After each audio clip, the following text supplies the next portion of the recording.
सहनावतु सहनौ भुनक्तु सह वीर्यं करवावहै तेजस्विनावधीतमस्तु मा विद्विषावहै।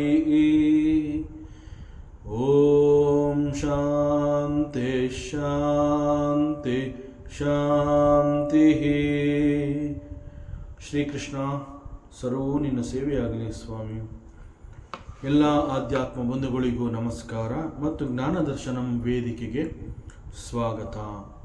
ಧ್ವನಿ ಗುರುದೇವದಾಗಿರಲಿ, ವಿಚಾರ ಪರಮಾತ್ಮನದಾಗಿರಲಿ, ಹಾಗೂ ಇದು ನನ್ನದಲ್ಲದ ಕರ್ಮವಾಗಲಿ. ಶ್ರೀಮದ್ ಭಗವದ್ಗೀತೆ.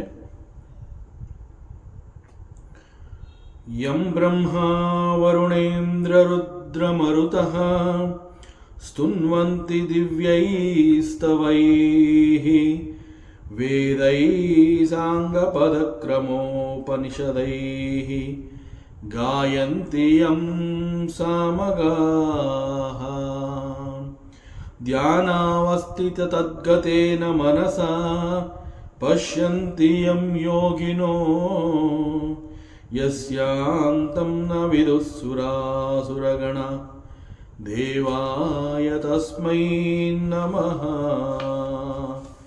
ದೇವಾಯ ತಸ್ಮೈ ನಮಃ.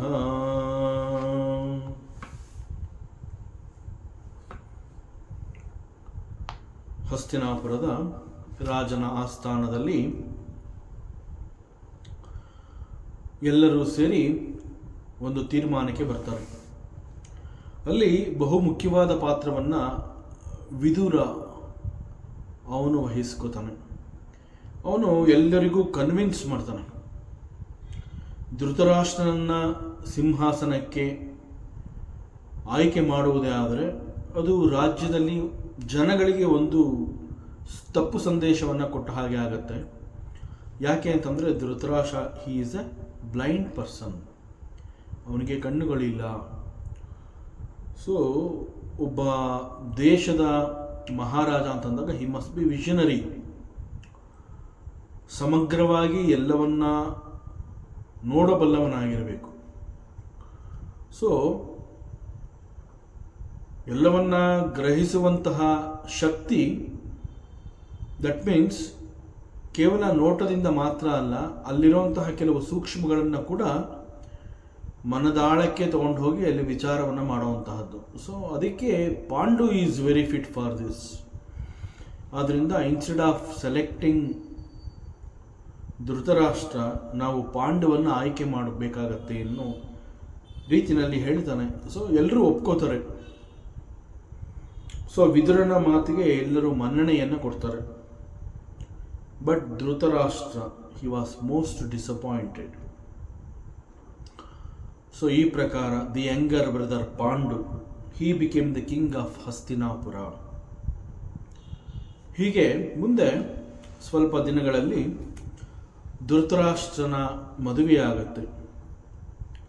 ಮದುವೆಯಲ್ಲಿ ಧೃತರಾಷ್ಟ್ರ ಗಾಂಧಾರಿ ಅನ್ನುವ ಕನ್ಯೆಯನ್ನು, she belongs to the Gandhara ದೇಶ. ಸೊ ಗಾಂಧಾರ ದೇಶದ ರಾಜಕುಮಾರಿ ಗಾಂಧಾರಿ ಆಗಿರ್ತಾಳೆ. ಅವಳನ್ನು ವಿವಾಹವಾಗ್ತಾನೆ. ಮತ್ತು ಗಾಂಧಾರಿಯ ಸಹೋದರ,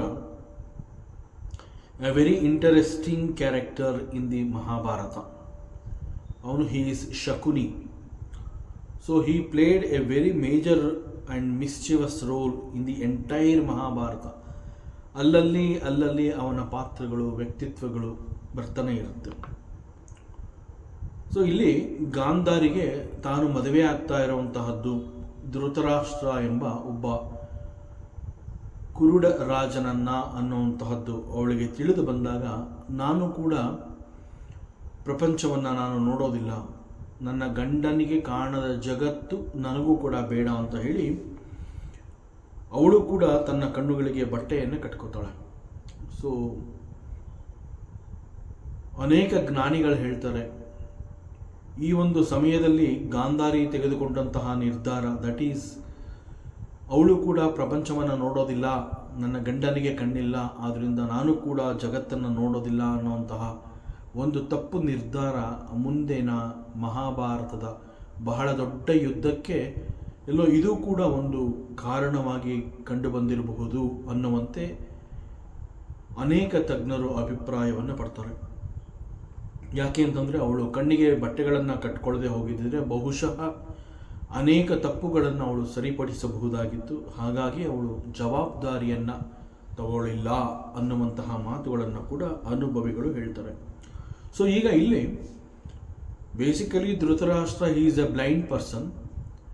ಮದುವೆಯ ನಂತರದಲ್ಲಿ ಹೆಂಡತಿ ಗಾಂಧಾರಿ, ಅವಳಿಗೆ ಕಣ್ಣುಗಳು ಇದ್ದರೂ ಕೂಡ ಅವಳು ಕಣ್ಣುಗಳು ಬೇಡ ಎಂಬಂತೆ ಕಣ್ಣುಗಳಿಗೆ ಬಟ್ಟೆಯ ಪಟ್ಟಿಯನ್ನು ಕಟ್ಟಿಕೊಂಡು ಅವಳು ಕೂಡ ಜಗತ್ತನ್ನು ನೋಡೋದಕ್ಕೆ ಇಷ್ಟಪಡದೇ ಇರೋದರಿಂದ both of them they become blind.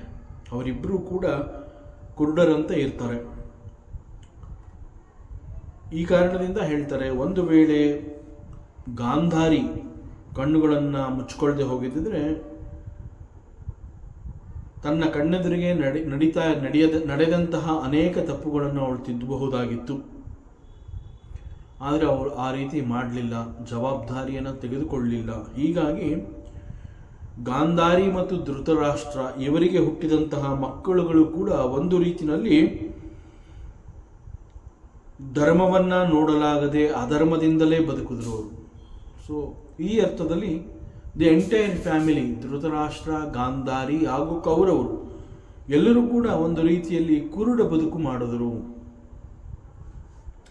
So in a way all of them were blind only.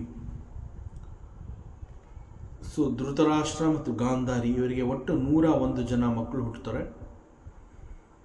ಅವರಲ್ಲಿ ದುರ್ಯೋಧನ ಅವನು ಹಿರಿಯ ಮಗನಾಗಿರ್ತಾನೆ, ಹಾಗೂ 100 ಜನ ಗಂಡು ಸಂತಾನ, ಹಾಗೂ ದುಶ್ಚಲ ಅಂತ ಹೇಳಿ ಒಬ್ಬಳು ಮಗಳು. So she is the only sister for all these 100 Kauravas. ಅದೇ ರೀತಿ ಮುಂದೆ ಪಾಂಡುವಿಗೆ ಕುಂತಿ ಮತ್ತು ಮಾದ್ರಿ ಅಂತ ಹೇಳಿ ಇಬ್ಬರು ಹೆಂಡತಿಯರಾಗ್ತಾರೆ. ಅವನಿಗೂ ಕೂಡ ವಿವಾಹವಾಗುತ್ತೆ. ಇಬ್ಬರು ಕನ್ಯೆಯರೊಂದಿಗೆ ಅವನು ಮದುವೆಯನ್ನು ಆಗ್ತಾನೆ. ಹಾಗೂ ಪಾಂಡು, ಮಾದ್ರಿ ಮತ್ತು ಕುಂತಿ ಅವರಿಬ್ಬರಿಂದ 5 ಜನ ಗಂಡು ಮಕ್ಕಳಿಗೆ ತಂದೆಯಾಗ್ತಾನೆ. ಸೊ ಅಂಡ್ ಈ 5 ಜನ ಮಕ್ಕಳು they became very famous and called ಪಂಚಪಾಂಡವಾಸ್.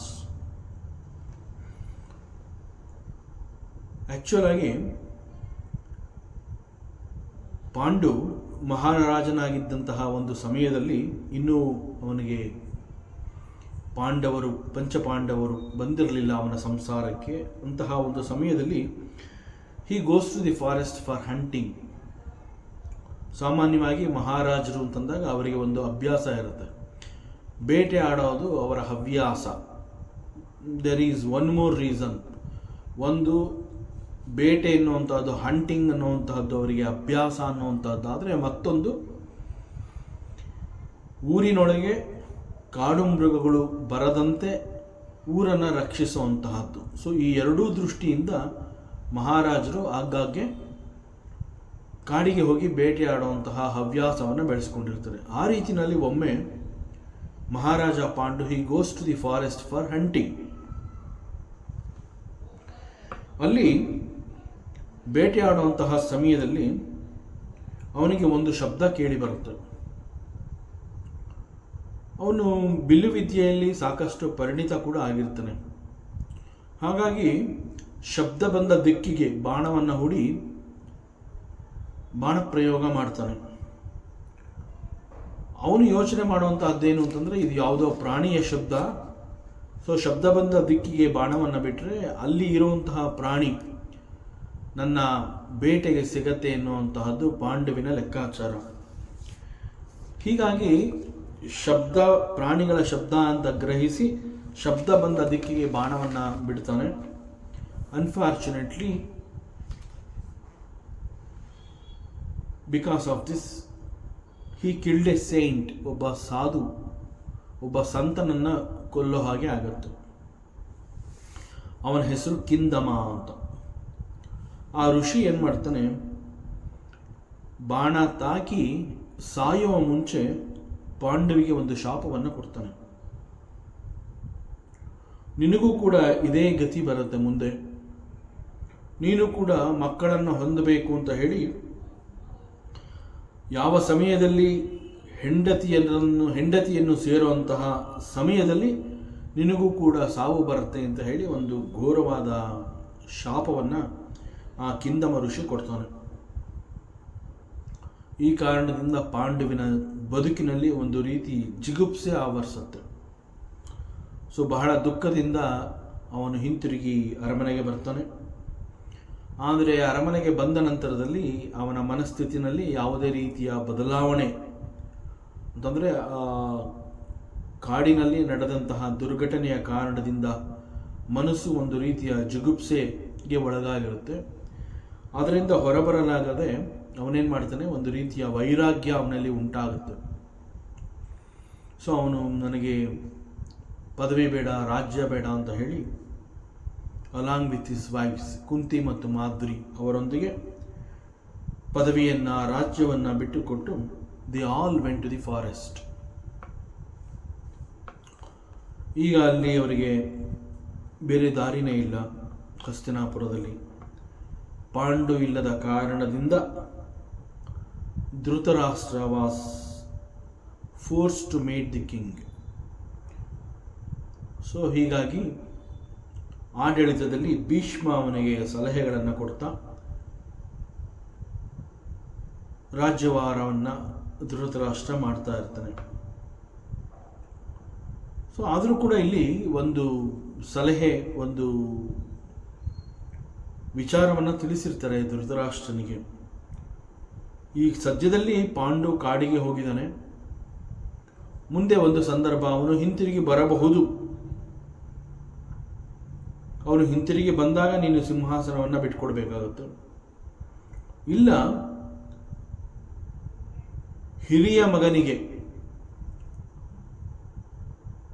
ಈ ಬಿಟ್ವೀನ್ ಧೃತರಾಷ್ಟ್ರ ಅಂಡ್ ಪಾಂಡು ಅವರಿಬ್ಬರಲ್ಲಿ ಮೊದಲು ಯಾರಿಗೆ ಸಂತಾನ ಆಗುತ್ತೆ, ಸೊ ಅವರಲ್ಲಿ ಆ ಹಿರಿಯನಿಗೆ ಈ ಒಂದು ಸಿಂಹಾಸನದ ಅಧಿಕಾರ ಇರುತ್ತೆ ಅಂತ ಹೇಳಿ ಆ ಒಂದು ಒಪ್ಪಂದದ ಮೇರೆಗೆ ಧೃತರಾಷ್ಟ್ರನನ್ನು ಸಿಂಹಾಸನದಲ್ಲಿ ಕೂರಿಸಿ, ಸೊ ಭೀಷ್ಮ ಪಿತಾಮಹ ಸೂಕ್ತ ಸಲಹೆಗಳನ್ನು ಕೊಟ್ಟು ರಾಜ್ಯಭಾರ ಧೃತರಾಷ್ಟ್ರನ ಕೈಯಿಂದ ಮಾಡಿಸ್ತಾ ಇರ್ತಾನೆ. ಸೊ ಇದರರ್ಥ ಪಾಂಡವಿನ ಮಕ್ಕಳಲ್ಲಿ ಹಿರಿಯವನು ಸಿಂಹಾಸನಕ್ಕೆ ಬರಬಹುದು. ಅವನು ಬರುವವರೆಗೆ Dhritarashtra was made the king. ಯಾಕೆಂತಂದರೆ basically Pandu is the king. So ಮುಂದೆ ಪಾಂಡುವಿನ ಹಿರಿಯ ಮಗನೇ ಅದಕ್ಕೆ ರಾಜ್ಯಕ್ಕೆ ಉತ್ತರಾಧಿಕಾರಿ. ಸೊ ಈ ಒಂದು ಕಂಡೀಷನ್ ಹಾಕಿ ಧೃತರಾಷ್ಟ್ರನನ್ನು ಸಿಂಹಾಸನದಲ್ಲಿ ಕೂರಿಸಿರ್ತಾರೆ. ಇಲ್ಲಿ ವನವಾಸಕ್ಕೆ ಬಂದಂತಹ ಪಾಂಡು ಹಾಗೂ ಕುಂತಿ ಮಾದ್ರಿ ಅವರು ವನವಾಸದಲ್ಲಿದ್ದಾಗ ಒಮ್ಮೆ ಕುಂತಿಗೆ ಹಳೆಯ ನೆನಪು ಒಂದು ಮರುಕಳಿಸಿ ಬರುತ್ತೆ. ಅವಳು ಬಹಳ ಸಣ್ಣ ಹುಡುಗಿಯಾಗಿದ್ದಾಗ ಅವಳಿಗೆ ಒಂದು ವರ ಸಿಕ್ಕಿರುತ್ತೆ. ಸೊ ಆ ಪ್ರಕಾರ ಅವಳು ಶಿ ಕ್ಯಾನ್ ಇನ್ವೋಕ್ ಎನಿ ದೇವತಾ, ಅವಳು ಯಾವ ದೇವತೆಯನ್ನು ಪ್ರಾರ್ಥನೆ ಮಾಡಿ ಕರೀತಾಳೆ ಆ ದೇವತೆ ಬಂದು ಇವಳಿಗೆ ಒಂದು ಸಂತಾನ ಭಾಗ್ಯವನ್ನು ಕರುಣಿಸಬಹುದು. ಆ ಶಕ್ತಿಯನ್ನು ಇವಳು ಪಡ್ಕೊಂಡಿರ್ತಾಳೆ. ಆದರೆ ಕುಂತಿ ಬಹಳ ಚಿಕ್ಕ ಹುಡುಗಿ ವರ ಸಿಕ್ಕಾಗ. ಸೊ ಹಾಗಾಗಿ ಆ ಹುಡುಗತನದ ಕಾರಣದಿಂದ ಈ ಒಂದು ತನಗೆ ಸಿಕ್ಕಂತಹ ಈ ಒಂದು ವರವನ್ನು ನಾನು ಪರೀಕ್ಷಿಸಬೇಕು ಅಂತ ಹೇಳಿ ಸೂರ್ಯ ದೇವತೆಯನ್ನು ಕುರಿತು ಪ್ರಾರ್ಥನೆಯನ್ನು ಮಾಡ್ತಾಳೆ. So through the sun god a child was born to Kunti. So ಆ ಮಗು ಬೇರೆ ಯಾರೂ ಅಲ್ಲ, ಮುಂದೆ ಮಹಾಭಾರತದಲ್ಲಿ ದಾನಶೂರ ಕರ್ಣ ಅಂತ ಪ್ರಸಿದ್ಧಿಯಾಗ್ತಾನವನು. ಸೊ ದಟ್ ಕರ್ಣ ಅವನು ಕುಂತಿಯ ದೊಡ್ಡ ಮಗನಾಗಿ ಹುಟ್ಟುತ್ತಾನೆ. ಆದರೆ ಕುಂತಿಗೆ ಬಹಳ ಆಶ್ಚರ್ಯ ಆಗುತ್ತೆ ಮತ್ತು ಹೆದರಿಕೆ ಕೂಡ ಆಗುತ್ತೆ. ಯಾಕೆ ಅಂತಂದರೆ ಪ್ರಾಯ ಬಹಳ ಸಣ್ಣ ಪ್ರಾಯ, ಅವಳಿಗಿನ್ನೂ ಮದುವೆ ಆಗಿಲ್ಲ. ಶಿ ಈಸ್ ಎ ಕನ್ಯೆ. ಸೊ ಕನ್ಯೆಯಾಗಿದ್ದಾಗಲೇ ಒಂದು ಮಗು ಹುಟ್ಟಿದೆ ಎನ್ನುವಂತಹದ್ದು ಈ ಒಂದು ಸನ್ನಿವೇಶವನ್ನು ಅಷ್ಟು ಸುಲಭವಾಗಿ ಎದುರಿಸೋದಕ್ಕೆ ಆಗೋದಿಲ್ಲ. ಹಾಗಾಗಿ ಅವಳು ವಿವಾಹ ಕೂಡ ಆಗಿರಲಿಲ್ಲ. ಈ ಕಾರಣದಿಂದ ಅವಳೇನು ಮಾಡ್ತಾಳೆ, ಆ ಲೋಕಕ್ಕೆ ಉತ್ತರವನ್ನು ಕೊಡೋ ಶಕ್ತಿ ಇಲ್ಲ ಅಂತ ಹೇಳಿ ಹೆದರಿಕೆ ಆಗತ್ತೆ. ವಿಷಯ ಯಾರಿಗೂ ಗೊತ್ತಾಗಬಾರ್ದು ಅಂತ ಹೇಳಿ ಆ ಮಗುವನ್ನು ಒಂದು ಬಟ್ಟೆಯಲ್ಲಿ ಸುತ್ತಿ ಬುಟ್ಟಿಯಲ್ಲಿಟ್ಟು ನದಿಯಲ್ಲಿ ತೇಲಿ ಬಿಡ್ತಾಳೆ. ಮುಂದೆ ಈ ಮಗು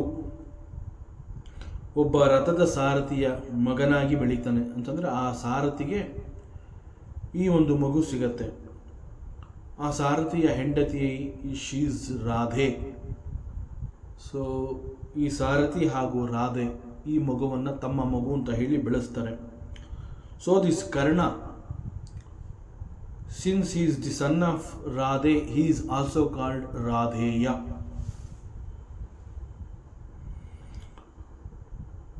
ಸೊ ಇದೆಲ್ಲ ಕುಂತಿಗೆ ವನವಾಸದಲ್ಲಿದ್ದಾಗ ಈ ಒಂದು ನೆನಪು ಅವಳಿಗೆ ಸಿಗತ್ತೆ. ಸೊ ಈ ಹಳೆಯ ನೆನಪನ್ನು ಅವಳೇನು ಮಾಡ್ತಾಳೆ, ಮತ್ತೆ ನಾವು ಈಗ ನೇರವಾಗಿ ಪಾಂಡವಿನಿಂದ ಮಕ್ಕಳನ್ನು ಪಡೀಬೇಕು ಅಂತಂದರೆ ಅದು ಅವನ ಮರಣಕ್ಕೆ ಕಾರಣವಾಗುತ್ತೆ. ಶಾಪ ಆ ರೀತಿ ಇದೆ. ಆದ್ದರಿಂದ ಈಗ ಸಿಕ್ಕಿರುವಂತಹ ವರದ ವಿಷಯವನ್ನು ಪಾಂಡವಿಗೆ ತಿಳಿಸಬೇಕು ಅಂತ ಹೇಳಿ ಪಾಂಡವಿಗೆ ಬಾಲ್ಯದಲ್ಲಿ ನಡೆದ ಘಟನೆಯನ್ನು ನೆನಪು ಮಾಡಿ, ನನಗಿಂತಹ ಒಂದು ವರ ಇದೆ. So I can invoke any devatas and through devatas ನನಗೆ ಸಂತಾನ ಸಾಧ್ಯ ಅಂತ ಹೇಳಿ ಪಾಂಡವನ್ನು ಒಪ್ಪಿಸ್ತಾಳೆ ಅವಳು. ಸೊ ಅವನ ಒಪ್ಪಿಗೆ ಪಡೆದು Kunti she invokes Yamadevata and through Yamadevata ಅವಳಿಗೆ ಯುಧಿಷ್ಠಿರ ಅನ್ನುವಂತಹ ಒಬ್ಬ ಮಗ ಹುಟ್ಟಿ ಬರ್ತಾನೆ. And then she invoked Vayudevata. So ವಾಯುದೇವತೆಯ ಮೂಲಕ ಭೀಮಸೇನನನ್ನು ಮಗನಾಗಿ ಪಡೀತಾಳೆ. And she also invoked Indradevata, ಮತ್ತು ಇಂದ್ರನಿಂದ ಅರ್ಜುನನನ್ನು ಪಡೀತಾಳೆ. ನಂತರದಲ್ಲಿ the same mantra was given to Madri. So Madri she invoked Ashwini devatas. So Ashwini ದೇವತೆಗಳಿಂದ ಮಾದ್ರಿಗೆ ನಕುಲ ಮತ್ತು ಸಹದೇವ ಅಂತ ಹೇಳಿ ಅವಳಿ ಸಂತಾನಗಳು ಜನಿಸತ್ವೆ. ಹೀಗೆ ಸ್ವಲ್ಪ ಸಮಯದ ನಂತರ ಪಾಂಡವಿಗೆ ಕಾಡಿನಲ್ಲಿದ್ದಾಗಲೇ ಮರಣ ಪ್ರಾಪ್ತವಾಗುತ್ತೆ. ಆ ಸಮಯದಲ್ಲಿ ಪಾಂಡವಿನ ಚಿತೆಯಲ್ಲಿ ಮಾದ್ರಿ ಕೂಡ ತನ್ನ ದೇಹವನ್ನು ತ್ಯಾಗ ಮಾಡ್ತಾಳೆ. ಆಗ ಕುಂತಿ ಅವಳಿಗೆ ಈ 5 ಜನ ಮಕ್ಕಳನ್ನು ಬೆಳೆಸುವಂತಹ ಜವಾಬ್ದಾರಿ ಬರುತ್ತೆ. So she took that responsibility of taking care of all these 5 children. So ಸ್ವಲ್ಪ ಸಮಯದ ನಂತರ ಕುಂತಿ ಮಕ್ಕಳನ್ನು ಸಾಕಬೇಕು, ಜವಾಬ್ದಾರಿ ಜಾಸ್ತಿ ಅಂತ ಹೇಳಿ she comes back to Hastinapura. ಮಕ್ಕಳುಗಳನ್ನೆಲ್ಲ ಕರ್ಕೊಂಡು ಹಸ್ತಿನಾಪುರಕ್ಕೆ ಬರ್ತಾಳೆ. 100 ಜನ ಧೃತರಾಷ್ಟ್ರನ ಮಕ್ಕಳು ಹಾಗೂ ಪಾಂಡವಿನ 5 ಮಕ್ಕಳಲ್ಲಿ ಯುಧಿಷ್ಠಿರನೇ ಹಿರಿಯವನಾಗಿರ್ತಾನೆ. ಆ ನಂತರದಲ್ಲಿ ಭೀಮ ಇಸ್ ದಿ ಎಲ್ಡೆಸ್ಟ್. ಭೀಮನ ನಂತರದಲ್ಲಿ ದುರ್ಯೋಧನ ಆ ವಂಶದಲ್ಲಿ ಹಿರಿಯನಾಗ್ತಾನೆ, ಭೀಮನ ನಂತರದ ಸ್ಥಾನಕ್ಕೆ ಬರ್ತಾನೆ. ಸೊ ಈ ಹಿಂದೆನೇ ರಾಜನೀತಿನಲ್ಲಿ ಅವರು ಒಂದು ಒಪ್ಪಂದವನ್ನು ಮಾಡಿಕೊಂಡಿರ್ತಾರೆ. ಸೊ ಆ ಪ್ರಕಾರ ಈಗ ಸಿಂಹಾಸನಕ್ಕೆ Yudhishthira he became the senior most. So ಪರಿಸ್ಥಿತಿ ಹೀಗೆ ಬಂದಾಗ ಧೃತರಾಷ್ಟ್ರ ಒಂದು ರೀತಿಯ ಒತ್ತಡಕ್ಕೆ ಸಿಕ್ಕಿ ಬೀಳ್ತಾನೆ. ನಿಯಮವನ್ನು ತಪ್ಪುವಂತಿಲ್ಲ ಮತ್ತು 100 ಜನ ಕೌರವ ಮಕ್ಕಳಿಗೆ ಇಲ್ಲದಂತಹ ಸಿಂಹಾಸನ ಈಗ ಪಾಂಡುವಿನ ಹಿರಿಯ ಮಗ ಧೃತರಾಷ್ಟ್ರನಿಗೆ ಬಿಟ್ಟುಕೊಡ್ಬೇಕಾಗಿ ಬರುತ್ತೆ. ಜೊತೆಗೆ ಈವನ್ ಸ್ಟ್ರೆಂತ್ ಅಂತ ಬಂದಾಗ ಕೂಡ ಈ 100 ಜನ ಕೌರವ ಮಕ್ಕಳೇನಿರ್ತಾರೆ ಅವ್ರದ್ದು ಒಂದು ತೂಕ ಆದರೆ ಕೇವಲ ಈ 5 ಜನ ಪಾಂಡುವಿನ ಮಕ್ಕಳದು ಮತ್ತೊಂದು ತೂಕವಾಗುತ್ತೆ. ಸೊ ಎಲ್ಲ ರೀತಿಯಿಂದ ಪಾಂಡುವಿನ ಮಕ್ಕಳು ಶ್ರೇಷ್ಠರು ಅಂತ ಕಂಡುಬರುತ್ತೆ. ಇದರ ಜೊತೆಗೆ ಪಾಂಡುವಿನ ಹಿರಿಯ ಮಗ Yudhishthira he is a very dharmik person. ಅದರಂತೆ Bhima he is very strong, ತುಂಬ ಬಲಿಷ್ಠನಾಗಿ ಬೆಳೀತಾನೆ. He is very powerful also. Arjuna was a great warrior. ಇನ್ನು Nakula Sahadeva they are very brilliant. ಹೀಗೆ ಪಾಂಡುವಿನ 5 ಮಕ್ಕಳುಗಳು ಕೂಡ ಎಲ್ಲ ರೀತಿಯಿಂದ ಯೋಗ್ಯತೆಯನ್ನು ಸಂಪಾದಿಸಿರ್ತಾರೆ. ಇನ್ನುಳಿದಂತೆ ಕೌರವರ ಮಕ್ಕಳಲ್ಲಿ ಪ್ರಮುಖನಾದ Duryodhana, he is a very very adharmik person. ಮುಂದೆ ಈ ಸಿಂಹಾಸನಕ್ಕೆ ಅಧಿಪತಿ ಆಗ್ತಾ ಇರೋವನು ಯುಧಿಷ್ಠಿರ ಅಂತ ತಿಳಿದು ಬಂದ ನಂತರದಲ್ಲಿ ಯುಧಿಷ್ಠಿರ ಪಾಂಡವರ ಮೇಲೆ ದ್ವೇಷವನ್ನು ತೋರ್ತಾನೆ. ಹೇಗಾದರೂ ಮಾಡಿ ಈ ಪಾಂಡು ಮಕ್ಕಳನ್ನು ಕೊಲ್ಲಬೇಕು, ಈ ಸಿಂಹಾಸನ ಮುಂದೆ ನನಗೇ ಸಿಗಬೇಕು ಅನ್ನುವಂಥ ಅನೇಕ ರೀತಿಯ ಕೆಟ್ಟ ಯೋಚನೆಗಳನ್ನು ಮಾಡ್ತಾನೆ, ಅನೇಕ ಯೋಜನೆಗಳನ್ನು ರೂಪಿಸ್ತಾನೆ. ದುರಾದೃಷ್ಟವಶಾತ್ ಯಾವ ಯೋಜನೆಯೂ ಕೈಗೂಡಲಿಲ್ಲ. ಪ್ರತಿ ಬಾರಿ ಅವನು ಸೋಲ್ತಾನೆ ಬರ್ತಾನೆ. ಸೊ ಹೀಗೆ ಬೆಳೀತಾ ಬರ್ತಾರೆ ಮಕ್ಕಳೆಲ್ಲ. ಒಟ್ಟಿನಲ್ಲಿ ದುರ್ಯೋಧನ ಯಾವುದೇ ಕಾರಣದಿಂದ ಸಿಂಹಾಸನವನ್ನು ಪಾಂಡವಿನ ಮಗ ಯುಧಿಷ್ಠಿರನಿಗೆ ಬಿಟ್ಟುಕೊಡಬಾರ್ದು.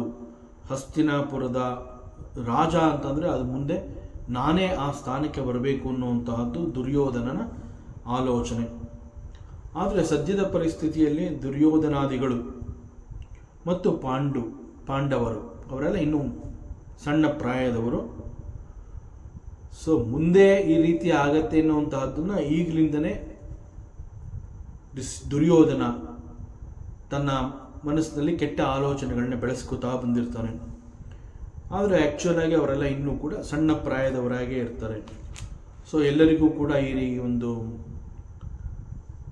ಕ್ಷಾತ್ರ ಧರ್ಮದ ಪ್ರಕಾರ ಅವರಿಗೆ ಯುದ್ಧ ಕಲೆ, ಆ ಶಸ್ತ್ರಾಭ್ಯಾಸ, ಶಿಕ್ಷಣ ಇವೆಲ್ಲ ದೊರಕಬೇಕಾಗಿರುತ್ತೆ. ಸೊ ಭೀಷ್ಮ ಪಿತಾಮಹ ಅವನು ಆಚಾರ್ಯ ದ್ರೋಣರನ್ನು ಇದಕ್ಕಾಗಿ ಅಪಾಯಿಂಟ್ ಮಾಡ್ಕೋತಾನೆ. ಸೊ ಇವರೆಲ್ಲರ ಶಿಕ್ಷಣಕ್ಕಾಗಿ ದ್ರೋಣರನ್ನು ಕರೆತರ್ತಾನೆ. ಮುಂದೆ Dronacharya he becomes the teacher for all these Kauravas and Pandavas. That is 100 ಜನ ಕೌರವರಿಗೆ ಹಾಗೂ ಈ 5 ಜನ ಪಾಂಡುವಿನ ಮಕ್ಕಳು ಪಾಂಡವರಿಗೆ Dronacharya he becomes the teacher. ಎಲ್ಲರೂ ಕೂಡ ದ್ರೋಣನ ಬಳಿ ಕ್ಷಾತ್ರವಿದ್ಯೆಯನ್ನು ಹಾಗೂ ಅನೇಕ ರೀತಿಯ ಯುದ್ಧ ವಿದ್ಯೆ ಎಲ್ಲವನ್ನ ಅಲ್ಲಿ ಕಲ್ತ್ಕೊಳ್ಳೋದಕ್ಕೆ ಪ್ರಾರಂಭ ಮಾಡ್ತಾರೆ. ಹಾಗೆ ಎಲ್ಲರೂ ಕೂಡ ಬೆಳೆದು ದೊಡ್ಡವರಾಗ್ತಾರೆ. ಸೊ ಯುಧಿಷ್ಠಿರನನ್ನ ಯುವರಾಜ ಅಂತ ಒಪ್ಪಿಕೊಳ್ಳುವಂತಹ ಸಂದರ್ಭದಲ್ಲಿ ಕೌರವ ಮಕ್ಕಳು ಕೆಲವು ಪ್ರಮುಖರು ಇನ್ಕ್ಲೂಡಿಂಗ್ ದುರ್ಯೋಧನ, ಶಕುನಿ ಹಾಗೂ ಧೃತರಾಷ್ಟ್ರ ಕೂಡ ಒಂದು ಯೋಜನೆಯನ್ನು ರೂಪಿಸಿ ಪಾಂಡವರನ್ನು ಸಾಯಿಸಬೇಕು ಅಂತ ನಿರ್ಧಾರ ಮಾಡಿ ಒಂದು ಸುಂದರವಾದ ಅರಗಿನ ಅರಮನೆಯನ್ನು ನಿರ್ಮಾಣ ಮಾಡ್ತಾರೆ. ಅಲ್ಲಿ ಈ ಪಾಂಡವಿನ ಮಕ್ಕಳು ಕೆಲವು ಸಮಯ ವಿಶ್ರಾಂತಿ ತಗೋಬೇಕು.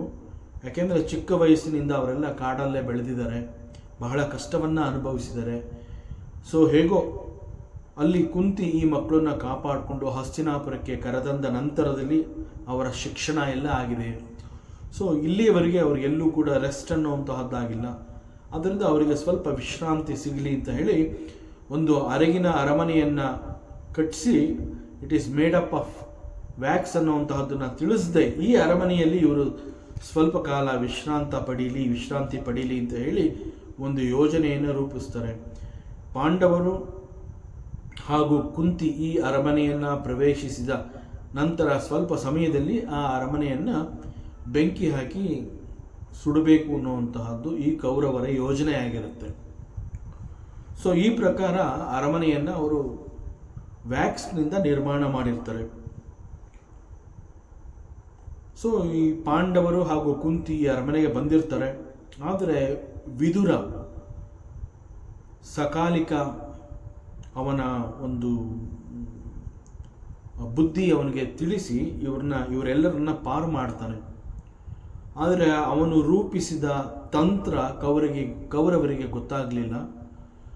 ಸೊ ಇವರು ಬೆಂಕಿ ಹಾಕಬೇಕು ಆ ಅರಮನೆಗೆ ಅಂತ ಪ್ಲ್ಯಾನ್ ಮಾಡಿರ್ತಾರೆ. ಆ ಸಮಯದಲ್ಲಿ ಆ ದಿನ ದುರಾದೃಷ್ಟವಶಾತ್ ಆ ಅರಮನೆಯಲ್ಲಿ ಬೇರೆ ಯಾರೋ 5 ಜನ ಗಂಡು ಮಕ್ಕಳು ಹಾಗೂ ಒಬ್ಬಳು ಸ್ತ್ರೀ ಆ ಅರಮನೆಯನ್ನು ಪ್ರವೇಶ ಮಾಡಿರ್ತಾರೆ. It was so unfortunate. All these 5 sons and this unknown ಸ್ತ್ರೀ, all of them they were burnt in that palace. and ಪಾಂಡವರು ಹಾಗೂ ಕುಂತಿ ಆ ಅರಮನೆಯಿಂದ ತಪ್ಪಿಸ್ಕೊಂಡು ಕಾಡನ್ನು ಪ್ರವೇಶ ಮಾಡ್ತಾರೆ. ಇದು ವಿದುರ ಅವ್ರನ್ನ ಒಂದು ಸೂಕ್ತ ಸಮಯದಲ್ಲಿ ಅವ್ರನ್ನ ಎಚ್ಚರಿಸಿ ಆ ಅರಗಿನ ಮನೆಯಿಂದ ಕಾಡಿನೊಳಗೆ ಪ್ರವೇಶ ಮಾಡೋ ಹಾಗೆ ಅಲ್ಲಿ ಒಂದು ಸುರಂಗ ಮಾರ್ಗವನ್ನು ಕೊರೆಸಿ ಆ ಮೂಲಕ ಅವರೆಲ್ಲರನ್ನ ಅವನು ರಕ್ಷಣೆ ಮಾಡಿರ್ತಾನೆ. ಸೊ ಈ ಒಂದು ದುಷ್ಕೃತ್ಯದಲ್ಲಿ ಧೃತರಾಷ್ಟ್ರ, ಶಕುನಿ ಹಾಗೂ ಅನೇಕ ಕೌರವ ಪ್ರಮುಖರುಗಳು ಇನ್ಕ್ಲೂಡಿಂಗ್ ದುರ್ಯೋಧನ ಅವರೆಲ್ಲ ಭಾಗಿಯಾಗಿರ್ತಾರೆ. ಬಟ್ ದ ಪ್ಲ್ಯಾನ್ ವಿಫಲವಾಗುತ್ತೆ. ಇದಾದ ನಂತರ ಮತ್ತೆ Kunti and these 5 Pandavas for so many period they were in the forest. ಅರಣ್ಯದಲ್ಲೇ ವಾಸ ಮಾಡಬೇಕಾದಂತಹ ಪರಿಸ್ಥಿತಿ ಬರುತ್ತೆ. ಅರಣ್ಯದಲ್ಲೇ ಕಾಲ ಕಳೀತಾ ಇರ್ತಾರೆ. ಒಂದು ಸಂದರ್ಭದಲ್ಲಿ ಅಲ್ಲೇ ಬೆಳೀತಾ ಇದ್ದಾಗ ಒಂದು ಸಂದರ್ಭದಲ್ಲಿ ಅವರಿಗೆ ಒಂದು ವಿಚಾರ ಗೊತ್ತಾಗುತ್ತೆ. ಅಲ್ಲಿ ರಾಜ ದೃಪದ ತನ್ನ ಮಗಳು ದ್ರೌಪದಿಗಾಗಿ ಒಂದು ಸ್ವಯಂವರವನ್ನು ಏರ್ಪಡಿಸಿರ್ತಾನೆ. ಸೊ ಈ ಒಂದು ವಿವಾಹದ ಸ್ವಯಂವರದ ಸ್ಪರ್ಧೆಗೆ ದೇಶದ ವಿವಿಧ ಭಾಗಗಳಿಂದ ಅನೇಕ ರಾಜ ಮಹಾರಾಜರುಗಳು ಬಂದಿರ್ತಾರೆ. ಅವರೆಲ್ಲರ ಉದ್ದೇಶ ಏನು ಅಂತಂದರೆ, ಸ್ವಯಂವರದಲ್ಲಿ ದೃಪದ ಏರ್ಪಡಿಸ್ತಾ ಇರುವಂತಹ ಈ ಸ್ಪರ್ಧೆಯಲ್ಲಿ ಗೆದ್ದು ದ್ರೌಪದಿಯನ್ನು ವಿವಾಹವಾಗಬೇಕು. Draupadi is very beautiful. So ದ್ರೌಪದಿಯನ್ನು ವಿವಾಹವಾಗಬೇಕು ಅನ್ನುವಂತಹದ್ದು ಅವರೆಲ್ಲರ ಆಸೆ ಆಗಿರುತ್ತೆ. ಸೊ ಹಾಗಾಗಿ ಅನೇಕ ರಾಜ ಮಹಾರಾಜರುಗಳು ಅಲ್ಲಿಗೆ ಬಂದಿರ್ತಾರೆ. ಸೊ ಅಲ್ಲಿ ಸ್ಪರ್ಧೆ ಯಾವ ಥರ ಇರುತ್ತೆ ಅಂತಂದರೆ, ಒಂದು ತಿರುಗುವ ಚಕ್ರವನ್ನು ಒಂದು ದೊಡ್ಡ ಕಂಬಕ್ಕೆ ಕಟ್ಟಿರ್ತಾರೆ. ಆ ಕಂಬದಲ್ಲಿ ಈ ಚಕ್ರ ತಿರುಗ್ತಾ ಇರುತ್ತೆ. ತಿರುಗ್ತಾ ಇರುವಂತಹ ಚಕ್ರಕ್ಕೆ ಒಂದು ಮೀನನ್ನು ಕಟ್ಟಿರ್ತಾರೆ. ಸೊ ಈ ತಿರುಗ್ತಾ ಇರುವಂತಹ ಚಕ್ರವನ್ನು ಒಂದು ಉದ್ದವಾದಕ್ಕೆ ಕಂಬಕ್ಕೆ ಕಟ್ಟು ಕೆಳಭಾಗದಲ್ಲಿ ಒಂದು ನೀರಿನ ತೊಟ್ಟಿಯ ವ್ಯವಸ್ಥೆ ಮಾಡಿರ್ತಾರೆ. ಸೊ ಆ ನೀರನ್ನ ನೋಡಿದಾಗ ಆ ನೀರಿನಲ್ಲಿ ತಿರುಗ್ತಾ ಇರುವಂತಹ ಚಕ್ರದ ಪ್ರತಿಬಿಂಬ ಬೀಳುತ್ತೆ. ತಿರುಗ್ತಾ ಇರುವಂತಹ ಚಕ್ರ ಹಾಗೂ ಚಕ್ರಕ್ಕೆ ಕಟ್ಟಿದ ಆ ಮೀನು ಕೂಡ ಅಲ್ಲಿ ಸುತ್ತುತ್ತಾ ಇರುತ್ತೆ. ಅದರ ಪ್ರತಿಬಿಂಬವನ್ನು ಈ ನೀರಿನಲ್ಲಿ ನೋಡಬಹುದು. ಆ ರೀತಿ ಕಟ್ಟಿರ್ತಾರೆ. ಸ್ಪರ್ಧೆಯ ನಿಯಮ ಏನು ಅಂತಂದರೆ, ತಲೆ ಎತ್ತಿ ನೋಡದೆ ನೀರನ್ನು ನೋಡಿಕೊಂಡು ನೀರಿನಲ್ಲಿ ಆ ಪ್ರತಿಬಿಂಬ ಅದನ್ನು ಗುರುತಿಸಿ ಅಲ್ಲಿ ತಿರುಗ್ತಾ ಇರುವಂತಹ ಚಕ್ರ ಮತ್ತು ಚಕ್ರಕ್ಕೆ ಕಟ್ಟಿದ ಮೀನು ಮತ್ತು ಮೀನಿನ ಕಣ್ಣಿಗೆ ಬಾಣವನ್ನು ಬಿಡಬೇಕು. ಸೊ ದಿಸ್ ಈಸ್ ದಿ ಸ್ಪರ್ಧೆ. ಸೊ ಹೀಗೆ ಬಾಣವನ್ನು ಯಾರು ಗುರಿ ಇಟ್ಟು ಮೀನಿನ ಕಣ್ಣಿಗೆ ಬಾಣವನ್ನು ಹೊಡಿತಾರೆ ಅವರು ಸ್ಪರ್ಧೆಯಲ್ಲಿ ಗೆದ್ದಂತೆ. ಅಂತಹವರು ದ್ರೌಪದಿಯನ್ನು ವಿವಾಹ ಮಾಡ್ಕೋಬಹುದು. So this is the condition of that swayamvara. So ಅನೇಕ ರಾಜ ಮಹಾರಾಜರುಗಳು ಬಂದಿರುವಂತಹ ಈ ಸ್ವಯಂವರಕ್ಕೆ ಈವನ್ ಕರ್ಣ ಕೂಡ ಬಂದಿರ್ತಾನೆ. ಆದರೆ Karna was not allowed to participate. ಅಲ್ಲಿ ದ್ರೌಪದಿ ಕರ್ಣ ಭಾಗಿಯಾಗುವುದನ್ನು ನಿರಾಕರಿಸ್ತಾಳೆ. ಯಾಕೆಂತಂದರೆ ಕರ್ಣ ಒಬ್ಬ ರಾಜನೇ ಅಲ್ಲ, ಅವನು ಕ್ಷತ್ರಿಯನೇ ಅಲ್ಲ. ಆದ್ದರಿಂದ ಅವನನ್ನು ನಾನು ಈ ಸ್ವಯಂವರದಲ್ಲಿ ಭಾಗಿಯಾಗೋದಕ್ಕೆ I will not allow, he should not participate. ಅವನ ಕುಲ ಗೋತ್ರ ಯಾವುದು ಕೂಡ ಗೊತ್ತಿಲ್ಲ ಅಂತಹವನೊಂದಿಗೆ ಒಂದು ವೇಳೆ ಅವನು ಗೆದ್ದರೂ ಕೂಡ ನಾನು ಮದುವೆ ಆಗೋದಿಲ್ಲ ಅಂತ ಹೇಳಿ ಎಲ್ಲರ ಸಮ್ಮುಖದಲ್ಲಿ ಕರ್ಣನನ್ನು ಅವಳು ನಿರಾಕರಿಸ್ತಾಳೆ. ಸೊ ಆಗಿನಿಂದ ಕರ್ಣನಿಗೆ ದ್ರೌಪದಿಯ ಮೇಲೆ ಒಂದು ರೀತಿಯ ದ್ವೇಷದ ಭಾವನೆ ಹುಟ್ಟುತ್ತೆ. ಮತ್ತು ಈ ಸ್ಪರ್ಧೆಗೆ ಬಂದಿರುವಂತಹ ಯಾರಿಂದ ಕೂಡ ಈ ಒಂದು ಘನ ಕಾರ್ಯ ಮಾಡಲಾಗಲಿಲ್ಲ. ಸೊ ಯಾರಿಗೂ ಕೂಡ ತಿರುಗ್ತಾ ಇರುವಂತಹ ಚಕ್ರದಲ್ಲಿ ಇರುವ ಮೀನಿನ ಕಣ್ಣಿಗೆ ಬಾಣವನ್ನು ಬಿಟ್ಟು ಬಾಣವನ್ನು ಕಣ್ಣಿಗೆ ಹುಡಿ ಅದನ್ನು ಭೇದಿಸೋದಕ್ಕೆ ಆಗಲಿಲ್ಲ. ಆಗ ಇನ್ಯಾರೂ ಇಲ್ವಲ್ಲ ಇಲ್ಲಿ ಉಳ್ಕೊಳ್ಳೋದಕ್ಕೆ, ಬಂದಿರೋಂತಹ ಯಾರ ಕೈಲೂ ಆಗಲಿಲ್ವಲ್ಲ ಅನ್ನೋಂತಹ ಸಮಯದಲ್ಲಿ ಅಲ್ಲಿ ಆ ಸಭೆಯಲ್ಲಿ ಒಬ್ಬ ಬ್ರಾಹ್ಮಣ ಕಾಣಿಸ್ಕೋತಾನೆ. ಅವನ ಜೊತೆಯಲ್ಲಿ ಮತ್ತೆ 4 ಬ್ರಾಹ್ಮಣರಿರ್ತಾರೆ. ಒಟ್ಟು 5 ಜನ ಬ್ರಾಹ್ಮಣರ ಒಂದು ಗುಂಪು. ಅವರಲ್ಲಿ ಒಬ್ಬ ಬ್ರಾಹ್ಮಣ ಎದ್ದು ನಿಲ್ತಾನೆ. ಬ್ರಾಹ್ಮಣನಂತೆ ಇದ್ರೂ ಕೂಡ ಒಬ್ಬ ಕ್ಷತ್ರಿಯನಲ್ಲಿ ಇರುವಂತಹ ಬಲಿಷ್ಠವಾದ ಬಾಹುಗಳನ್ನು ಅವನು ಹೊಂದಿರ್ತಾನೆ ಮತ್ತು ಅವನ ಮುಖದಲ್ಲಿ ಕ್ಷಾತ್ರ ತೇಜಸ್ಸು ಎದ್ದು ಕಾಣ್ತಾ ಇರುತ್ತೆ. But he is A Brahmin. So in fact ಅದು ನಥಿಂಗ್ ಬಟ್ ಅರ್ಜುನ. ಆದರೆ ಅರ್ಜುನ ಅಲ್ಲಿ ಒಬ್ಬ ಬ್ರಾಹ್ಮಣನ ವೇಷವನ್ನು ಧರಿಸಿ ಅಲ್ಲಿಗೆ ಬಂದಿರ್ತಾನೆ, ಮಾರು ವೇಷದಲ್ಲಿ ಬಂದಿರ್ತಾನೆ. ಮತ್ತು ಯಾರಿಂದಲೂ ಆಗದ ಆ ಒಂದು ಕೆಲಸಕ್ಕೆ ಈಗ ಬ್ರಾಹ್ಮಣ ಬಂದಿದ್ದಾನೆ ಅಂತ ಹೇಳಿ ಅಲ್ಲಿ ಸೇರಿರೋರೆಲ್ಲ ಇವನನ್ನು ಕಂಡು ಅಪಹಾಸ್ಯ ಮಾಡ್ತಾರೆ, ಎಲ್ಲರೂ ನಗ್ತಾರೆ. ರಾಜ ಮಹಾರಾಜರು ಕ್ಷತ್ರಿಯ ವೀರರ ಕೈನಲ್ಲಿ ಆಗದೇ ಇರುವಂತಹದ್ದನ್ನು ಒಬ್ಬ ಬ್ರಾಹ್ಮಣ ಇಲ್ಲಿ ಬಾಣವನ್ನು ಬಿಟ್ಟು ದ್ರೌಪದಿಯನ್ನು ಗೆಲ್ಲಬೇಕು ಅಂತ ಬಂದಿದ್ದಾನೆ ಅಂತ ಹೇಳಿ ಅವಮಾನ ಮಾಡ್ತಾರೆ. ಬಟ್ ಫೈನಲಿ ಅರ್ಜುನ ಅಲ್ಲಿ ನೀರಿನಲ್ಲಿ ಅದರ ಪ್ರತಿಬಿಂಬವನ್ನು ನೋಡಿ ತಿರುಗ್ತಾ ಇರುವಂತಹ ಚಕ್ರಕ್ಕೆ ಕಟ್ಟಿರುವ ಮೀನಿನ ಕಣ್ಣಿಗೆ ಬಾಣವನ್ನು ಹೂಡಿ ಅದನ್ನು ಭೇದಿಸ್ತಾನೆ. ಸೊ ಹಿ ವನ್ ದಟ್ ಸ್ಪರ್ಧೆ. ಸೊ ಆಗ ಅವನು ದ್ರೌಪದಿಯನ್ನು ಗೆಲ್ತಾನೆ. ಅಲ್ಲಿ ದ್ರೌಪದಿಯನ್ನು ಗೆದ್ದು ತನ್ನ ಜೊತೆ ದ್ರೌಪದಿಯನ್ನು ಕರ್ಕೊಂಡು ಹೋಗ್ತಾನೆ. ಅಲ್ಲಿ ಕೂಡ ಒಂದು ನಾಟಕೀಯ ಪ್ರಸಂಗ ಆಗುತ್ತೆ. ಅಲ್ಲಿ ಪಾಂಡವರು ಸ್ಪರ್ಧೆಯಲ್ಲಿ ದ್ರೌಪದಿಯನ್ನು ಗೆದ್ದು ತಮ್ಮ ಗುಡಿಸಲಿಗೆ ಅವಳನ್ನ ಕರ್ಕೊಂಡು ಹೋಗಿ ಕುಂತಿ ಒಳಗಡೆ ಗುಡಿಸಲಿನ ಒಳಗಡೆ ಇರ್ತಾಳೆ. ಹೊರಗಡೆಯಿಂದ ಇವರು ಹೇಳ್ತಾರೆ, ಕೂಗಿ ಹೇಳ್ತಾರೆ, ಅಮ್ಮ ಇವತ್ತು ಭಿಕ್ಷೆಯಲ್ಲಿ ಬಹಳ ಅಪರೂಪವಾದ ಒಂದು ಫಲ ಸಿಕ್ಕಿದೆ ಅಂತ ಹೇಳ್ತಾರೆ. ಕುಂತಿ ಎಂದಿನಂತೆ 5 ಸಮನಾಗಿ ಹಂಚಿಕೊಳ್ಳಿ ಅಂತ ಕೂಡ ಹೇಳ್ತಾರೆ. ಸೊ ಹೀಗಾಗಿ ದ್ರೌಪದಿ ಈ 5 ಜನ ಪಾಂಡವರಿಗೆ ಹೆಂಡತಿ ಆಗ್ತಾಳೆ. ಮತ್ತು ಈ ಸ್ವಯಂವರವನ್ನು ನೋಡೋದಕ್ಕೆ ಬಲರಾಮ ಮತ್ತು ಕೃಷ್ಣ ಕೂಡ ಬಂದಿರ್ತಾರೆ. ಅಲ್ಲಿ ಈ 5 ಬ್ರಾಹ್ಮಣರ ಗುಂಪನ್ನು ನೋಡಿದಾಗ ಕೃಷ್ಣನಿಗೆ ಇವರು ಪಾಂಡವರು ಅನ್ನುವಂತಹದ್ದು ಗೊತ್ತಾಗತ್ತೆ. ಹಾಗೂ ಸ್ಪರ್ಧೆಯಲ್ಲಿ ವಿಜೇತನಾಗಿದ್ದು is none other than the Arjuna ಅನ್ನುವಂತಹದ್ದು ಕೂಡ ಗೊತ್ತಾಗುತ್ತೆ. ಸ್ವಯಂವರದ ನಂತರದಲ್ಲಿ ದ್ರೌಪದಿಯನ್ನು ಗೆದ್ದು ಅವರೆಲ್ಲರೂ ಹಿಂತಿರುಗಿದಾಗ ಅವ್ರನ್ನೇ ಫಾಲೋ ಮಾಡಿಕೊಂಡು ಕೃಷ್ಣ ಮತ್ತು ಬಲರಾಮ ಅಲ್ಲಿಗೆ ಹೋಗ್ತಾರೆ. ಆಗ ಅಲ್ಲಿ ಬಲರಾಮ ಮತ್ತು ಕೃಷ್ಣ ಅವರು ಎಲ್ಲರ ಜೊತೆ ಮಾತನಾಡ್ಬಿಟ್ಟು ಹೇಳ್ತಾರೆ, ಇನ್ನು ಸಾಕು ನಿಮ್ಮ ವನವಾಸ, ಇನ್ನು ವನವಾಸ ಮಾಡೋ ಅಗತ್ಯ ಇಲ್ಲ. ನೀವು ಆ ಒಂದು ವ್ಯಾಕ್ಸ್ ಪ್ಯಾಲೇಸಿಂದ ತಪ್ಪಿಸ್ಕೊಂಡು ಬಂದ ನಂತರದಲ್ಲೇ ಹಸ್ತಿನಾಪುರಕ್ಕೆ ನೀವು ಮರಳಬಹುದಾಗಿತ್ತು. ಆದರೆ ಸಾಕಷ್ಟು ಸಮಯ ನೀವು ಕೌರವರಿಗೆ ಕೊಟ್ಟಿದ್ದೂ ಆಯಿತು, ಇನ್ನು ಕಾಯುವ ಅವಶ್ಯಕತೆ ಇಲ್ಲ.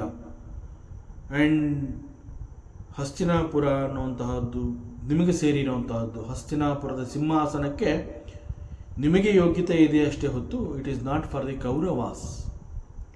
ಆದ್ದರಿಂದ ಈ ವಿಷಯದಲ್ಲಿ ಹೆದರುವ ಅಗತ್ಯ ಇಲ್ಲ.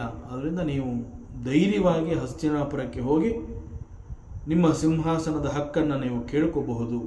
ಸೊ ಇಲ್ಲಿ ಅರಣ್ಯದಲ್ಲಿ ನೀವು ವಾಸ ಮಾಡೋ ಅವಶ್ಯಕತೆ ಇಲ್ಲ ಅಂತ ಹೇಳಿ ಅವರೆಲ್ಲರನ್ನ ಹಸ್ತಿನಾಪುರಕ್ಕೆ ಹೋಗುವಂತೆ ಕೃಷ್ಣ ಅವರೆಲ್ಲರಿಗೂ ಉಪದೇಶವನ್ನು ಮಾಡ್ತಾನೆ. ಮತ್ತು ಇಲ್ಲಿ ದ್ರೌಪದಿ 5 ಜನ ಪಾಂಡವರನ್ನ ಮದುವೆಯಾಗಿದ್ದು ಅನೇಕ ರೀತಿಯ ಟೀಕೆಗೆ ಒಳಪಡುತ್ತೆ. ಈ ಒಂದು ವಿಚಾರ, ಈ ಒಂದು ಪ್ರಸಂಗದ ಪೂರ್ವ ಪರವನ್ನು ಆಲೋಚಿಸದೆ ಪೂರ್ತಿಯಾಗಿ ಅಧ್ಯಯನ ಮಾಡದೇ ಇದ್ದಾಗ ಇಲ್ಲಿ ದ್ರೌಪದಿ ಈ ರೀತಿ 5 ಜನಗಳನ್ನು ಮದುವೆ ಆಗಿರುವಂತಹದ್ದು ಯಾವ ರೀತಿಯಲ್ಲಿ ಇದು ಸರಿ ಅನ್ನುವಂತಹ ಟೀಕೆಯನ್ನು ಮಾಡ್ತಾರೆ. ಆದರೆ Draupadi is not an ordinary ಸ್ತ್ರೀ, ಶಿ ಈಸ್ ಎ ದೇವತಾ ಸ್ತ್ರೀ. ಒಂದು ಘನವಾದ ಉದ್ದೇಶದಿಂದನೇ ಅವಳು ಈ 5 ಜನ ಪಾಂಡವರನ್ನ ಕೈ ಹಿಡಿತಾಳೆ. ಮುಂದೆ ಇದರ ಪ್ರಸಂಗ ಬರುತ್ತೆ. It can be discussed later. So Krishna ಇವರಿಗೆ, ನೀವು ಹಸ್ತಿನಾಪುರದ ಸಿಂಹಾಸನವನ್ನು ಹೋಗಿ ಕೇಳಬೇಕು, ಅದು ನಿಮ್ಮ ಹಕ್ಕು ಅಂತ ಹೇಳಿ, ಹಸ್ತಿನಾಪುರ ಬಿಲಾಂಗ್ಸ್ ಟು ಯು, ಅದು ನಿಮ್ಮ ಸ್ವತ್ತು. ಹಿಂತಿರುಗಿ ಬಂದ ನಂತರ ಅಲ್ಲಿ ಅವರೆಲ್ಲ ಹಸ್ತಿನಾಪುರಕ್ಕೆ ಬರ್ತಾರೆ.